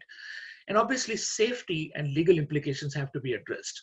It needs to be differentiated from nocturnal frontal lobe epilepsy with nocturnal wandering, which has been described with nocturnal frontal lobe epilepsy. And the prevalence in childhood is about 17%, with a peak at around 12 years. It decreases in frequency in adulthood, but 3% adults continue to sleepwalk. I have had patients who have walked and have done bizarre things in their sleep without any remembrance of the event. Sleep talking. So this is considered a common but benign variant of a parasomnia. It's both common in adults and children. Here's an example of sleep talking. You can see he's coming from stage 3 sleep. He arouses. He's almost having a confusional arousal, but he also has sleep talking with it.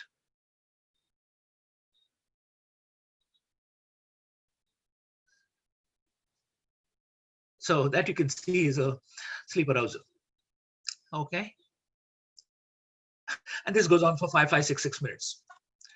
So sleep-related eating disorders is a very interesting phenomenon. For those of you who are adult neurologists, I would like you to pay attention to this disorder. Okay, so sleep-related eating disorders consists of recurrent episodes of involuntary eating occurring during the main sleep period. This disorder typically involves eating peculiar forms or combination of foods or possibly dangerous or toxic substances. Like disorders of arousal, most patients do not have full recall of the event. Eating can occur multiple times in a night, typically with high caloric, high fat diet. And it is often seen with sleepwalking and restless leg syndrome. This should be distinguished from night eating syndrome, which is characterized by full recall of the eating and absence of bizarre or toxic ingestion. So what I'm trying to say over here is if you sleep and then have an eating disorder, that is more likely to be part of restless leg syndrome. On the other hand, if you have to eat something to fall asleep, that is more associated with an anxiety OCD disorder. And so the treatment is completely different. For your sleep-related eating disorders, out of sleep, you need to use Mirapax or Rickwip or some of your Parkinsonian drugs for restless leg syndromes. While for your eating before falling asleep, you need to use an SSRI or Klonopin, and that will reduce the thing. And vice versa, we make it worse. So just be aware, if it happens voluntarily before you fall asleep, that is an anxiety disorder. If it happens in sleep, it is more likely to be related to restless leg syndrome. Nightmares. Now we're moving on to REM parasomnias. So about 10 to 50% of children are affected by nightmares, and up to 75% of the population can remember at least one or a few nightmares in the course of their childhood. The frequency of nightmare experiences increases in patients diagnosed with PTSD, those and in those with psychological stress caused by major catastrophic events. They manifest as a prolonged and vivid dream pattern that progressively becomes more complex and frightening to the sufferer, terminating in an arousal and vivid recall. So basically this happens in the second half of the night. You can see it comes out of REM sleep, and then what you have is complete recall of the event. Okay. And here's the same boy, which you saw with a confusional arousal and doing this peculiar behavior. Now watch what he does. This is coming out of REM sleep now on the EEG.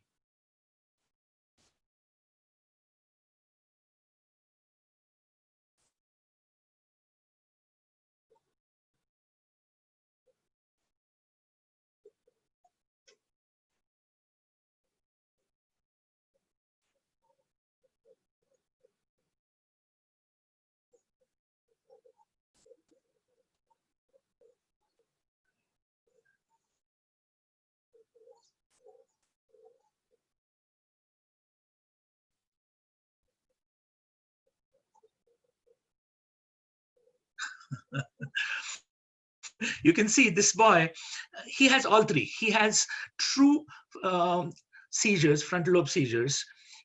He has non-REM parasomnia I showed you, and now this is a REM parasomnia where he has recall of a dream.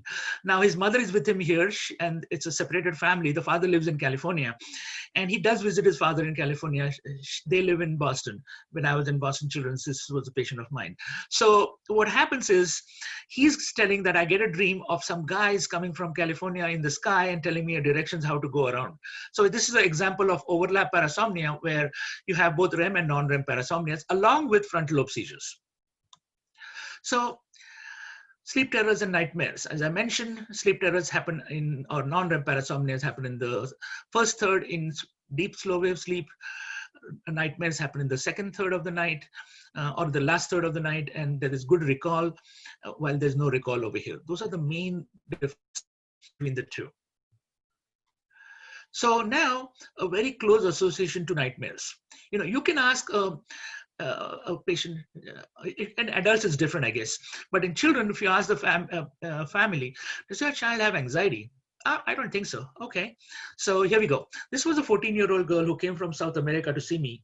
She had fallen from the top of like a 6 feet height onto a concrete block.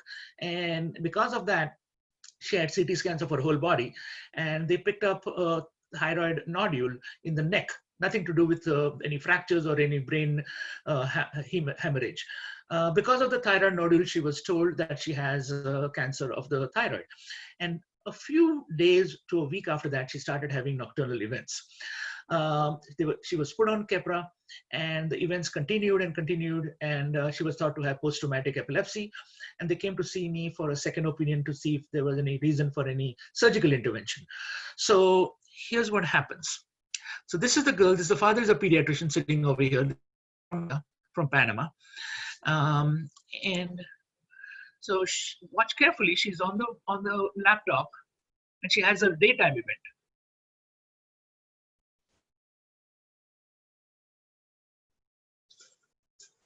So this was a typical event in the daytime. And now watch what she does. Watch what she does now.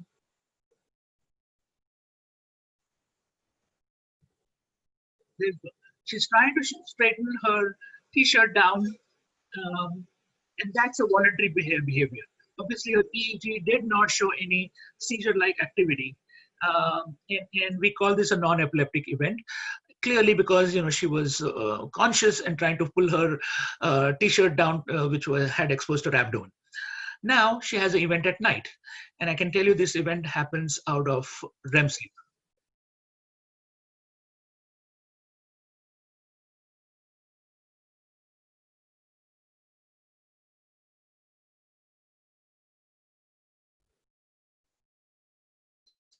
Dream, a very frightening dream, and she tells her father, I have somebody attacking me. And her EEG did not show seizure-like activity. It came out of REM sleep. So there's a lot of literature on this, that people who have anxiety, PTSD, often have REM-related nightmares.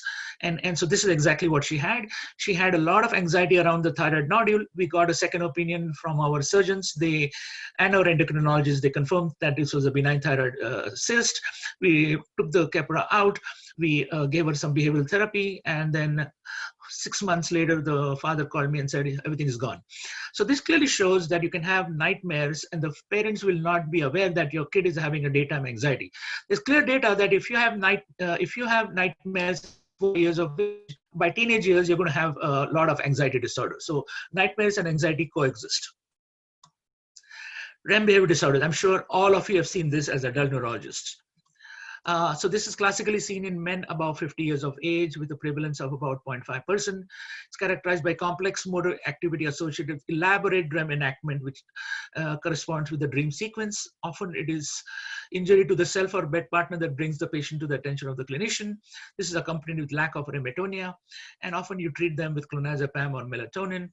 In adults above 50 years, it may be a precursor to Parkinsonian syndromes. In young adults, it can be caused by chronic alcoholism, brainstem tumors, MS, and even SSRIs. SSRIs are notorious for giving you REM behavior disorder. In teenagers and young adults, it has been seen, especially in our pediatric population, it has been seen with narcolepsy, SSRI use, and certain genetic syndromes like Smith-Magenis syndrome. So this condition is characterized by enactment of violent dreams. They feel as if them or somebody is attacking their spouse, and they go to attack that unknown person in their dream. In a sense, what they're doing is hurting themselves or their spouse. So you've seen this very famous video of this policeman who obviously is sleeps alone in his own bedroom because his wife refuses to sleep with him. You'll see in a second why. So he's a policeman, and you can see he feels that somebody is attacking his spouse. So he's trying to kick and punch that guy. And in a sense, he's getting him injured himself. And also, there we go. You can see how he injures his foot with that. And he's saying, okay, go away. So those kind of things. So this is REM behavior disorder, okay?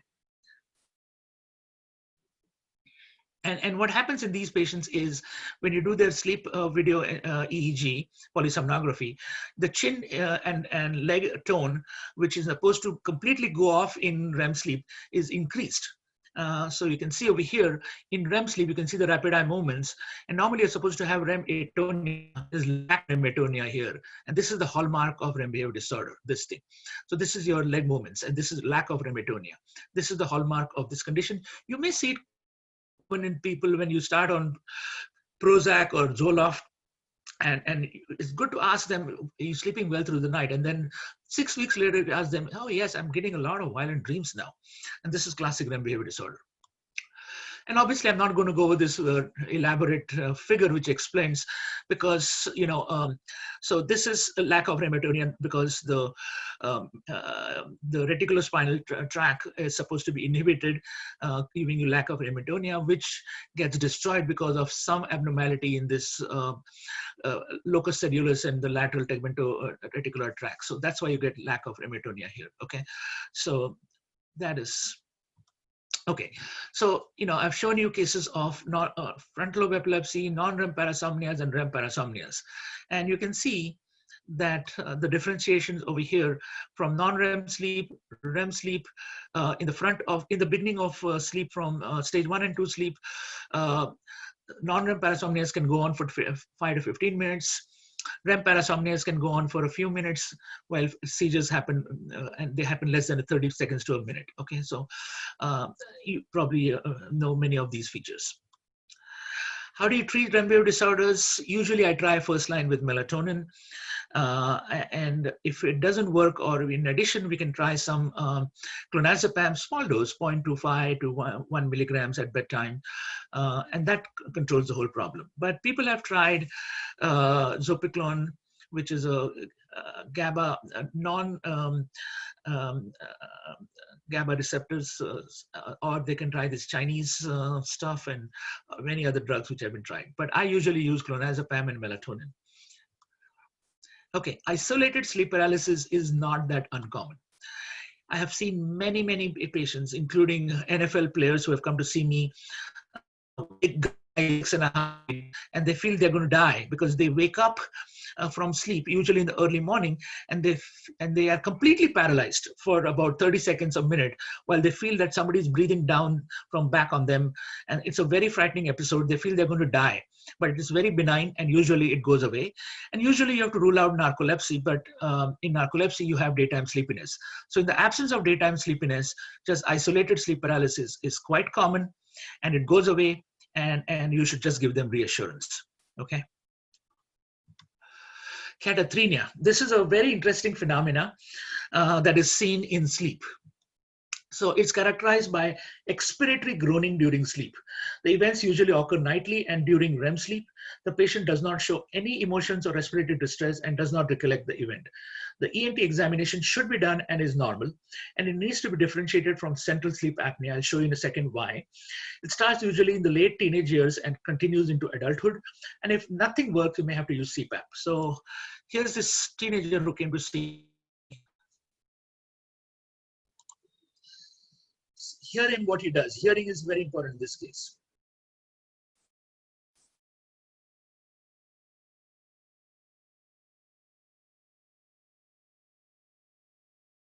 This is not snoring, okay?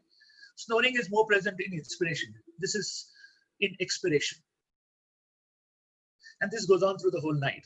Oftentimes you can see adults, the spouse will refuse to sleep with them for obvious reasons. This is not snoring, and this is not obstructive sleep apnea. And when you do their sleep studies, this is why it looks like central sleep apnea. But this is not central sleep apnea. This is a prolonged expiration phase, which makes you feel this is central apnea. This is not central apnea. And you have to do an ENT examination because H type of fistulas and laryngomalacia and vocal cord paralysis can give you this phenomena of catatonia. And in that case, you may have to use surgical interventions or CPAP therapy. Exploding head syndrome is another very interesting phenomena. So this is characterized by a sudden loud either at sleep transitions or on waking during the night. The noise can be a loud bang, explosions, or a crash of cymbals, but sometimes less dramatic. As you're falling asleep, you hear this huge sound in your head. Patients are very frightened by these symptoms, and they feel that something serious is going to happen to them. And they can often get flashes of light or myoclonic jerks that may accompany. They occur more commonly in women with a median age around 58 years. And exact epidemiology and pathophysiology is unknown. They may be thought to be sleep starts, like hypnic jerks or sleep starts. And it's rarely treated because of its benign nature, but I have used usually topiramate, and it has worked quite well in this situation. And somebody asked about teeth grinding. So here's that thing. So bruxism. So you can see in bruxism, you grind your teeth in sleep. And you can see that you can get this EMG-like artifact in the EEG, often through the whole night. So this is a chin EMG, which is frequently lasting 0.25 to 2 seconds in duration. And if it happens only in sleep, a manifestation of underlying anxiety. If it happens in day and night, it's often seen with people who are mentally challenged, who have intellectual disabilities. And all that you can do is put in dental guards to prevent your teeth from falling off and getting worn off. And obviously, these patients who have teeth grinding, they mimic very much like ADHD-like patients, and younger mothers. So these patients are found in mothers who are of a younger age. So I don't know what the reason for that is. So how do you evaluate these nocturnal events? Most importantly, a careful history. I think that is very important. What time of the night, how long it acted, and then everybody has home videos. So ask them to tape an event. And if you look at the event, oftentimes I can tell you whether this is a seizure or a parasomnia or what it can be. Routine and sleep-deprived EEGs. Now, when you define sleep-deprived EEG, the definition of sleep-deprived is 4 hours of sleep. So you tell them, stay awake till 2 o'clock in the morning, and then or even 3 o'clock, and then wake up at 7 o'clock, and then come into the sleep lab. Do not let the person sleep in the car or bus or whatever you're doing during this event. And then in the sleep lab, get an EEG. The advantage of sleep deprivation is that you fall asleep in the sleep lab, which can bring out epileptiform events. And so sleep itself is a good trigger for epileptiform activity, and lack of sleep is another big factor. So sleep deprivation is very important. You can do 24-hour ambulatory EEGs, you can do inpatient video EEGs, and you can sometimes do inpatient video polysomnographies with EEG. So how do I treat these patients? I usually get a ferritin level. Why? Because ferritin is a marker for brain iron, and it is often low in patients with restless leg syndrome and periodic limb movements of sleep.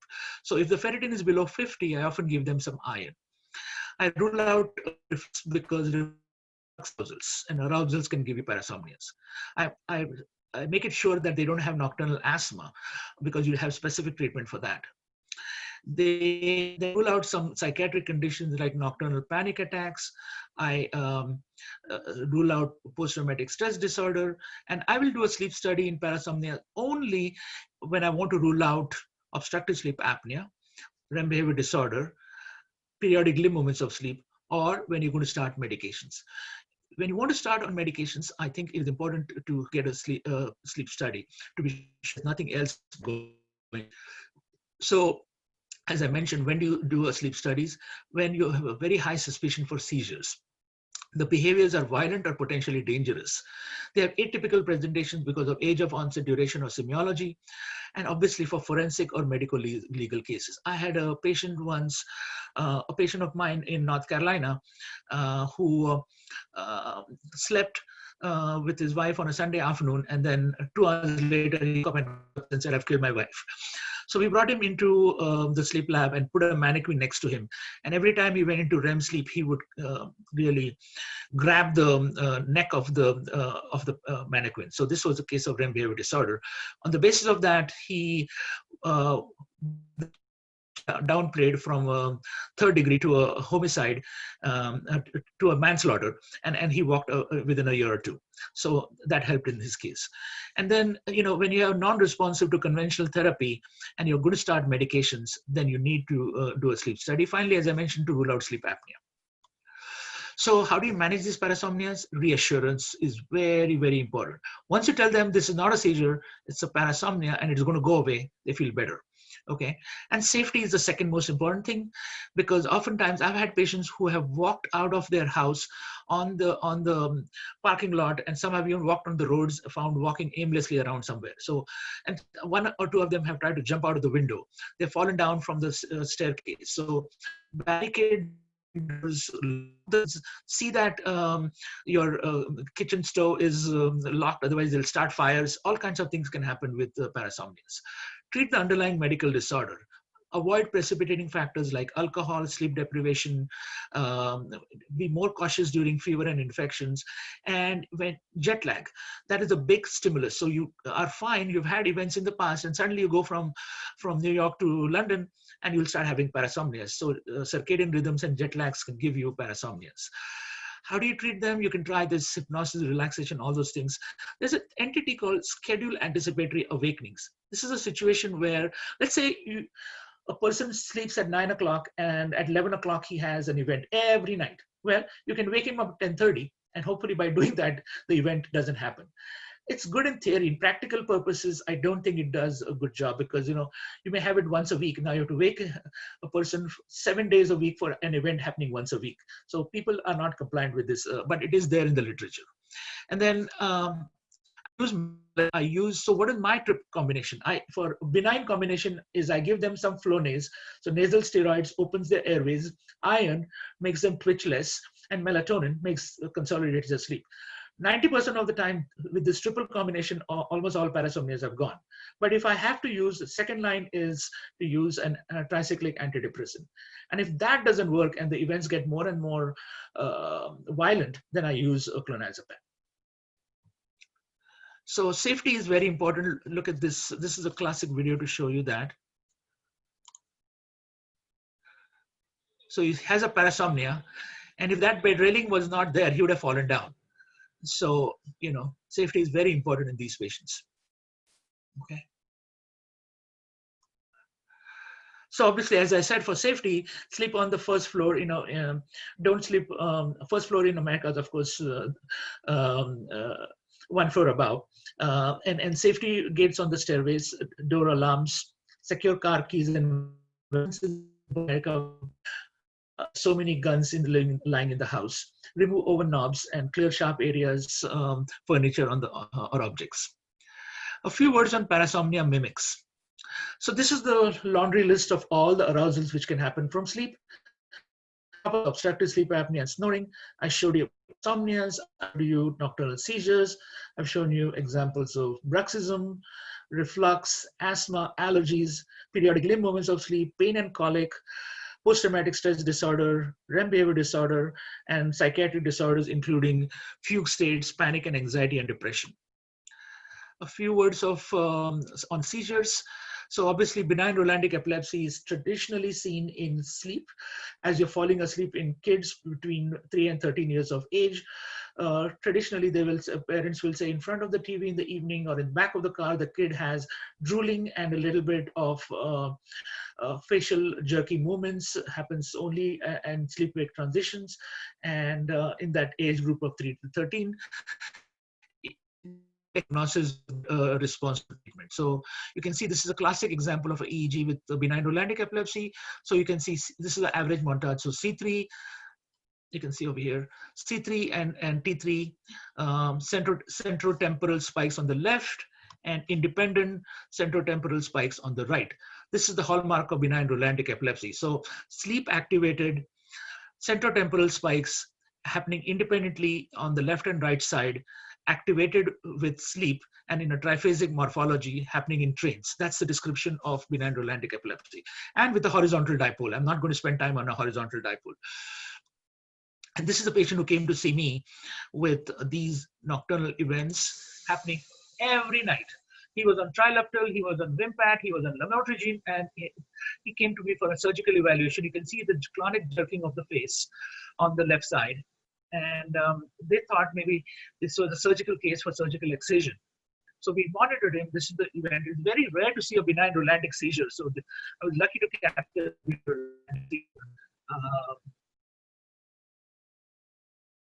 and then he generalizes after that.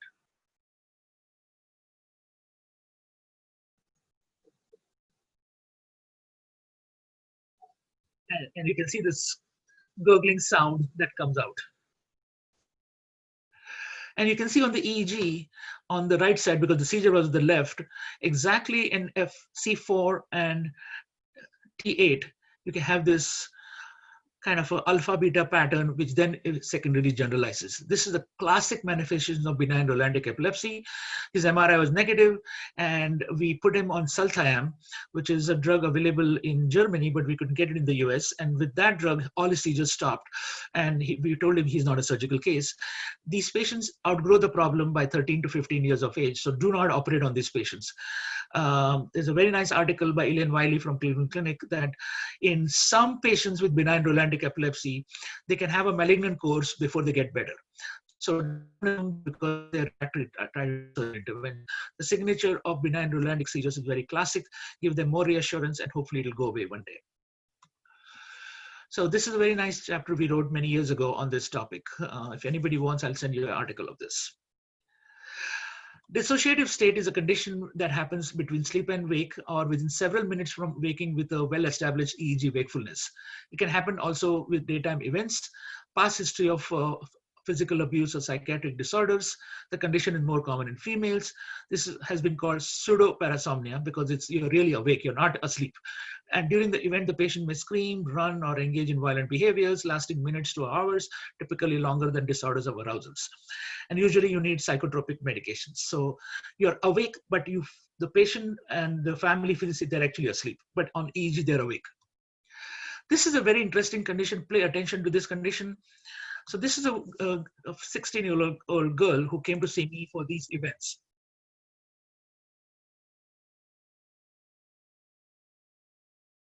And I wake up usually at any odd times, but usually from a non-REM sleep. She would feel as if she was having difficulty breathing, choking sensation in her throat. So that's why she's trying to breathe. Extremely anxious, but completely cognitively alert with good recall of the event next morning, and happened many, many times every night. And this would go on many times every night. And we monitored her. So she's trying to break an event by trying to spit, drink water, and all kinds of things.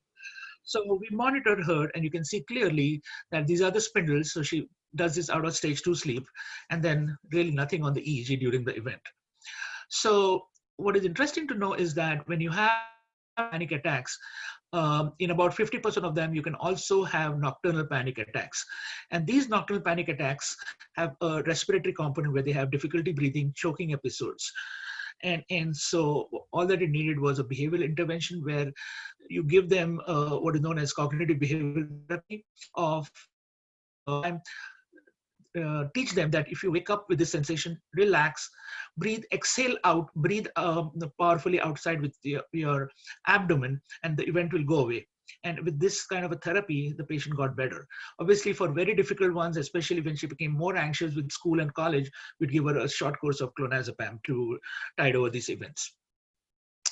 This is a different condition where you can see similarly in stage 2 sleep with the spindles.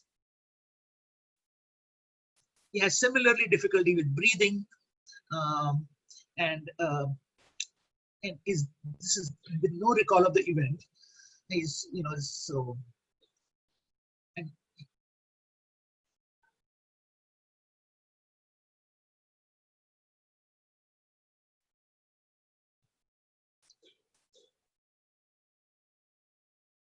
so he had this difficulty with breathing. Again, nothing on the EEG. So about that, this can be either a nocturnal panic attack, but in this case, the second case, you have to consider seizures coming from the insula. because insular seizures often have autonomic changes and behavioral problems. And in this case, he had focal cortical dysplasia sitting in the insula on the right side. And with stereo EEG, we managed to correctly localize it. And then we did selective resection and also put in a responsive nerve stimulation, and he's now doing quite well. Obviously, these are now benign things. So this is very common in the newborn period. It's called benign sleep myoclonus. Just needs reassurance. It'll go away within a few weeks. Head banging and body rocking is quite common in the autistic population, but sometimes can be seen in normal teenagers also. I often wonder about this kind of a thing. I'll tell you why I'm thinking in a second. This goes on and goes on in sleep-wake transition and sometimes through the night also. You can see you have to pad the bed. And what have I done for this? Really nothing. But sometimes I have to use gabapentin. And here you can see I get worried that he might get a subdural hematoma or intracranial hemorrhage. I've had only one case which bled, who was on Depakote, sodium valproate, who had intracranial hemorrhage because of the sodium valproate. But otherwise, it's relatively benign, very, very frightening for the families. You have to pad the beds to see they don't injure. So in conclusion, I've shown you continual arousal, sleep terror, sleepwalking, nightmares, REM wave disorder, nocturnal seizures, and I've shown you when they happen in different stages of life, of sleep, and how to differentiate between the two. And again, this is a very nice cartoon which shows you that there is an overlap. So you can get in REM sleep, non-REM sleep, REM wave disorder, hypnagogic hallucination, sleep paralysis, in seizures in non-REM sleep, psychogenic spells. Sexsomnia I didn't discuss, but it's another condition that happens in non-REM sleep where you have sexual behaviors which are completely amnestic to next morning. And then the non-REM parasomnia is on this side. And so, you know, I've basically shown you that these are undesirable events which happen in sleep-wake transitions. I've told you what the histine exam and polysomnography shows and how to differentiate between the two. I've shown you REM behaviors and non-REM parasomnias and how to treat them. And I think hopefully I've made you not fall asleep with this event, but you know, we have Starbucks, and those who want to know the caffeine content, it's pretty high, 550 milligrams caffeine in a 16-ounce Starbucks coffee. So caffeine lingers on in the body for about 8 to 10 hours. So don't drink any form of coffee after 3 p.m. And thank you for your attention. If you have questions now.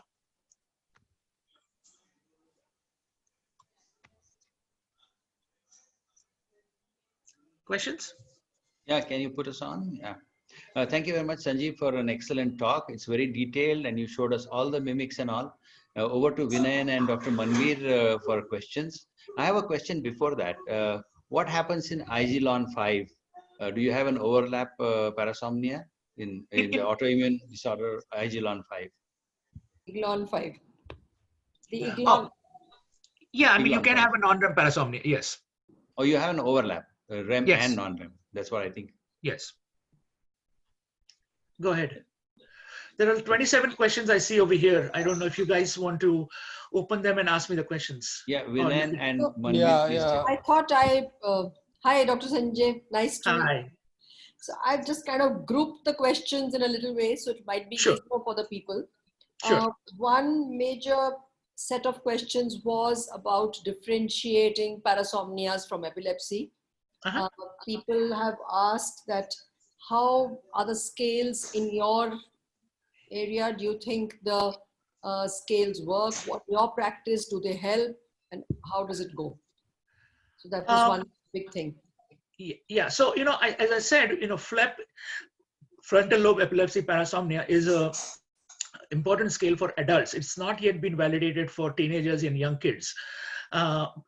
It's got a good concept validity, so it does work. But I can tell you the bottom line. if the seizures happen as you're falling asleep or as you're waking up, and if there is any form of lateralizing, like one side of the body is doing something different from the other side, eye deviation to one side, subtle clonic jerking, sudden that's more likely to be a seizure. Short duration and lack of waxing waning course. And usually the eyes are open in seizures. In parasomnias, they can be variable. So it's a judgment call. It comes after years of experience, but in some cases, even we cannot really say whether it is a seizure on parasomnia. We go then on other factors. What is the MRI showing? What is the intracranial EEG showing? So we do a lot of other things. And in a very typical case, it's very difficult to sort out in difficult ones. What about the frequency of episodes? You know, I've seen some people who have the frequency is very high in the people who have seizures. Correct. So if you have more seizures, that is more likely to be more frequent. That is correct. You can have like 10 events every night. But as I showed you, this nocturnal panic attack, that girl would have 10, 15 episodes every night. So it's really difficult. You have to go. Adults with panic attacks, actually, this panic attacks, nocturnal panic attacks, can get diagnosed as sleep apnea. Correct, because they have that choking sensation. So I've had a couple of patients who've had CPAP advised. Correct. Also had asthma, so there've been a lot of treatment of asthma they had, and all this guy was having was severe nocturnal panic attacks. That's why I showed that case. Whenever I've shown that case in any city and anywhere, I've had many questions afterwards. Call on my phone and say, "Hey, we saw this thing. What is this?" So I think it's important to be aware that nocturnal panic attack behaves with respiratory symptoms. But they're completely lucid and aware. And of the breath event is actually for very long, so it's a very yes, very scary. yes. So basically, you have to do like a prolonged Valsalva to break the event.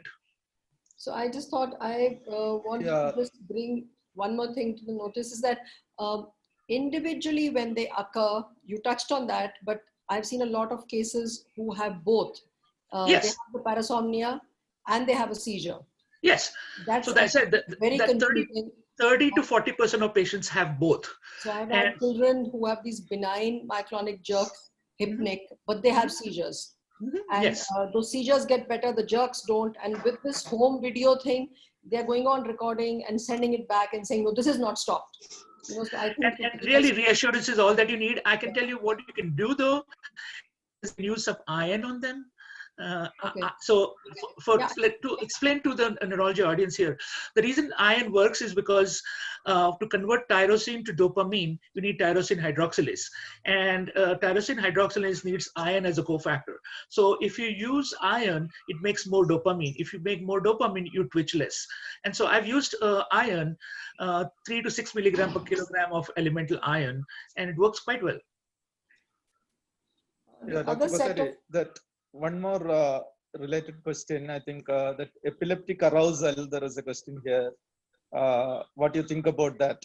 That means an increased spike load per se, leading to seizure, then arousal, and then without any manifestation, the patient goes back to sleep. Yeah, so you can have the, as I showed you, that myoclonic jerk, and then you arouse, and then you can go back to sleep. But the question is, when you do stereo EEGs on them, is there a firing of neurons going on in a deep area which you're not picking up on scalp EEG? That is the fundamental problem there. And so how will you differentiate that? Say, without a stereo EEG, is there any clue? You can't. You cannot.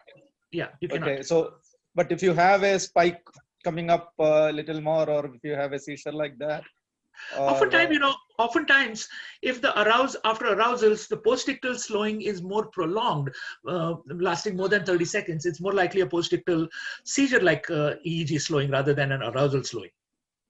Okay. Question about for exploding head syndrome, would you do an MRI? You have to do, because you want to rule out an aneurysm. You have to. It has to be done. And another one regarding the sleep talking, if they have a stereotypy like the same words or same type of behavior, can it occur as a seizure, a manifestation of a seizure? Unlikely. Most times they will have some other manifestation, a little bit of stiffening of the extremities, a little bit of eye deviation to one side, and brief. It won't be like for 2-3 minutes. It'll be like 30 seconds. Okay, it might not be a verbalization of a CPS or a seizure. So it's very unlikely. Yeah, I mean, if they are brief and with a seizure, it's coming from the non-dominant hemisphere. So I often get a good MRI with thin sections, so 1 millimeter sections from the right hemisphere, because you might pick up a focal cortical dysplasia there to explain that. Okay. Can you also just talk a little briefly about the spectrum of sleepwalking? I think most of us have a notion of sleepwalking means that you get up and you kind of walk. But there is so it's a spectrum. So you can have confusional arousals, sleepwalking, and nocturnal wandering. Those are the three things. And nocturnal wandering has been seen and well described by the Italians as part of the frontal lobe epilepsy. And in that article, which I showed you in the end about sleep and epilepsy, when I wrote that article, there was an Italian reviewer, I'm sure about it, because he made me change many paragraphs in that article about nocturnal wandering, which is a manifestation of nocturnal frontal lobe epilepsy also. So just on that note, I want to ask that, so sometimes, when we see these people with sleepwalking, nocturnal wandering, and we suggest to them that you get an overnight study done. Their first question is that this doesn't happen every night. So why do you want to do it? So I agree that should we look for just arousal and a lot of slow wave sleep arousal, or what do we tell them that why do we want to do it? If the event happens in stage 2 sleep, it's more likely to be a seizure. If it happens in stage 3 sleep, it's more likely to be a benign sleepwalking. So that's one thing that one could tell them, because otherwise a lot of the patients continue to ask this question. And again, if you do a 24-hour EEG, you get more data, you may pick up spikes which was not seen on the routine EEG. So it's always useful to get a 24-hour, 48-hour EEG. Because in my practice, I've found that patients who have just parasomnia, it's infrequent. If it's infrequent, they are just not willing to get anything done. So they come to you with a problem, but they think that why should we get this investigated, So they feel if it is a prolonged, if it happens for like 3, 4, 5, 6 minutes, it's more likely to be benign. If it happens for like 30 seconds or 1 minute, then it's more likely to be real for seizure related. Some people have asked also about medications. What are REM suppressant and what are non-REM suppressants? What kind of? So your traditional benzos, phenobarbs, so Klonopin, phenobarb, these are all REM suppressants. My question, and I didn't broach on that point. So why does amitriptyline tricyclic work in non-REM parasomnias? It's a REM suppressant, right? How does it work in a non-REM parasomnias? And I think the answer is possibly that there is a non-REM-REM transition abnormality. So if you stabilize that by the tricyclic, the parasomnias got better. That's the hypothesis. But it does work, I can tell you that. You use like 25 milligrams of amitriptyline, 50 milligrams of amitriptyline, most of the parasomnias go away.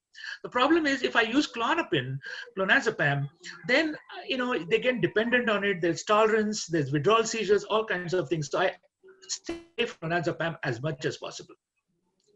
So the same question can say the NREM events. There is a physiology question here. Why NREM events are not remembered and only REM events are remembered? That has something to do with what causes non-REM sleep and what causes REM sleep. So REM sleep happens from the brainstem, locus ceruleus, and the LDTs, and it doesn't affect the cortex that much. While non-REM sleep is the thalamocortical volley, which happens from the thalamus to the cortex. And when you get the cortex involved, you have lack of remembrance. Okay. So, non-REM is more thalamocortical, while REM is more pontothalamic. Somebody's asked, can you get incontinence or tongue bite in parasomnias? Usually no, unless you have bruxism. Then you can get tongue bite, of course. And parasomnias, nocturnal enuresis can happen unrelated to seizures and parasomnias. Usually if I get nocturnal enuresis in a teenager or an adult, I often will do a sleep study because obstructive sleep apnea have nocturia. Why do they have nocturia? Because the atrial natriuretic factor, which is present in the interatrial septum, gets secreted because of the negative intrathoracic pressure of the obstructive sleep apnea, which makes you pee more. So that's why you get nocturia with obstructive sleep apnea. And regarding the medication, if you are not very sure whether you are dealing with parasomnia or an arousal of epileptic origin versus non-epileptic, what will be your first drug of choice? You will go for a... So don't make the mistake of starting clonazepam. I do that as the last choice. My first choice is usually melatonin, try to get more studies done, try some Flonase for snoring, try some iron for leg twitching, and try some amitriptyline if it doesn't work. And if that doesn't, 50 milligrams of amitriptyline doesn't work, then I'm thinking that maybe I need to use intermittent clonazepam during stressful events, not on an everyday basis, because you'll get tolerant otherwise. No, the other way around, if you're feeling like it's more like epilepsy, and then you start an anti-epileptic drug there, rather than a parasomnia, your working diagnosis is more like an epilepsy, you will start levetiracetam first? I don't use Keppra because it gives you a lot of behavioral side effects. So I prefer to use traditional sodium channel drugs for focal epilepsy, like either Trilaptol or Vimpat, because Keppra has a lot of behavioral side effects and they can worsen the parasomnias. Okay. So what is the relationship between ADHD and sleep in children? What? ADHD and sleep. ADHD and sleep, what is the relation? Okay, so there is a misnomer that people who have ADHD have insomnia. And that insomnia is caused because of the daytime stimulants that you use, that they linger on in the body. There's actually data show that if you use a stimulant in the daytime, you can actually sleep well at night. Because you are functioning focused in the daytime, and then you can learn to relax and sleep. The problem in ADHD is that their mind is racing at night, and they have difficulty with shutting that out and going to sleep. And the other thing is they have a lot of underlying anxiety also going on. So that also triggers the insomnia. If you do sleep studies on them, they have increased mean sleep latency and fragmented sleep oftentimes with leg movements in their sleep also. So I give them iron, I give them conventional stimulants in the daytime, but if I have to, I can use some long-acting clonidine at night, which will make them sleep better and also help their ADHD. Now, clonidine is, I don't like regular clonidine because its half-life is only 3 to 4 hours. So you take clonidine at 9 p.m., by 1 o'clock you'll wake up, and clonidine suppresses REM sleep, so you'll wake up with a nightmare. So I use long-acting clonidine, or as a patch, whatever, but not regular clonidine. Or I'll use guanfacine, which is 10x. So one of those things. Any more questions? I think there's some more, but yeah, it's all looking. And then one question here: any association between catatonia and body mass index? I think BMI? No, I don't think there is any data on that. So catatonia is not obstructive sleep apnea. I want to make it very clear. If I showed you the video, it was a prolonged, like a prolonged expiration groan. While obstructive sleep apnea is more, it's more inspiratory. That's the fundamental difference. So just listening to the sound carefully will help you to sort it out. Catatonia often happens in in a thinner person. Obstructive sleep apnea happens in a more obese person. So, okay, they are asking whether there is any saturation drop in that catatonia-like apnea. No. Or you will not get. No, we have done sleep studies on them. No, they don't. They just have a prolonged expiration. They do not have desaturations, and they do not have hypercarbia. No. So Dr. Nandan, we published the first case of India, the Iglon 5. Okay. It's published in Sleep Medicine. So this person nice. was an adult, and he had about 5 PSGs, a couple of video EEGs, had been advised. So he had a typical sleep apnea, non-REM parasomnia, REM parasomnia. Yeah, exactly. So they would have an overlap, I think. They would have. But the thing is that if you see them down the time period, you may have seen him at one period, he didn't develop everything. That's true. So it kept adding on over time. Yes. And then by the time he came to me, he was having a lot of this dyskinesias, coriform movements. And he had stopped working because his memory was going down, but he was otherwise doing well. But we lost him actually because he passed away now recently. Right.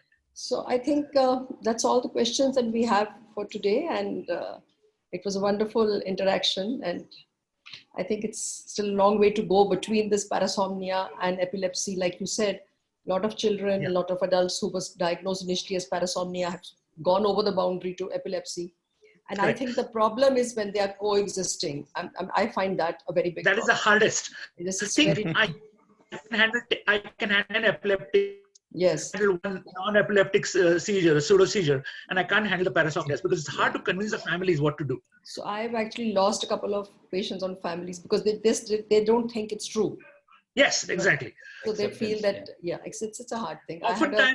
Oftentimes parents will tell me, you just spent 30 minutes with me and you're telling this is all pseudo. I don't believe you. You are a fake. They will tell you that upfront. Yeah, I had a child who had witnessed a very tragic situation. Like they were in the car, the mother got robbed at the gunpoint. And the child had severe night terrors following that. It was typically, yes, it sounded exactly. And I was convinced, but I said, just for the sake of workup, it was becoming very frequent. Let's do an EEG. The EEG had typical discharges. Now, I really don't know those episodes. If I looked at the video, if I show you, they were prolonged. He's crying. He's absolutely inconsolable. The father is, but it's going on. But the EEG had discharges. So I said, see, there's possibly something both happening. But in my clinical judgment, also it seemed that there was an event which triggered the nocturnal episodes. But the EEG was abnormal. Now, so they didn't believe it. They said, no, it is only that event. So you know, sometimes I also don't know whether we should treat them or whether not treat them. It's hard.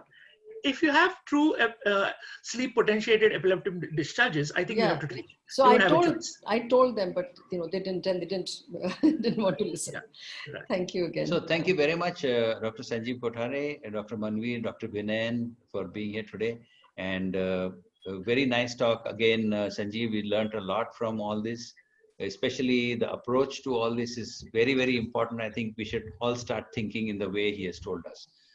Thank you very much. Thank you for Dr. Sudhir. And stay safe. You know, I always say the new mantra. The new mantra for me now is stay safe. The beginning and the end is stay safe. Yes. And really hope that all the cases. COVID, stay safe. Yeah. I hope the cases in New York fall drastically now. And no, they have. Yesterday's report has shown we have reached the. That's very heartening. Already. Yes. Yeah. Thank you so much. Okay. Have a nice weekend. Good Thank night. you. Thank you. Bye.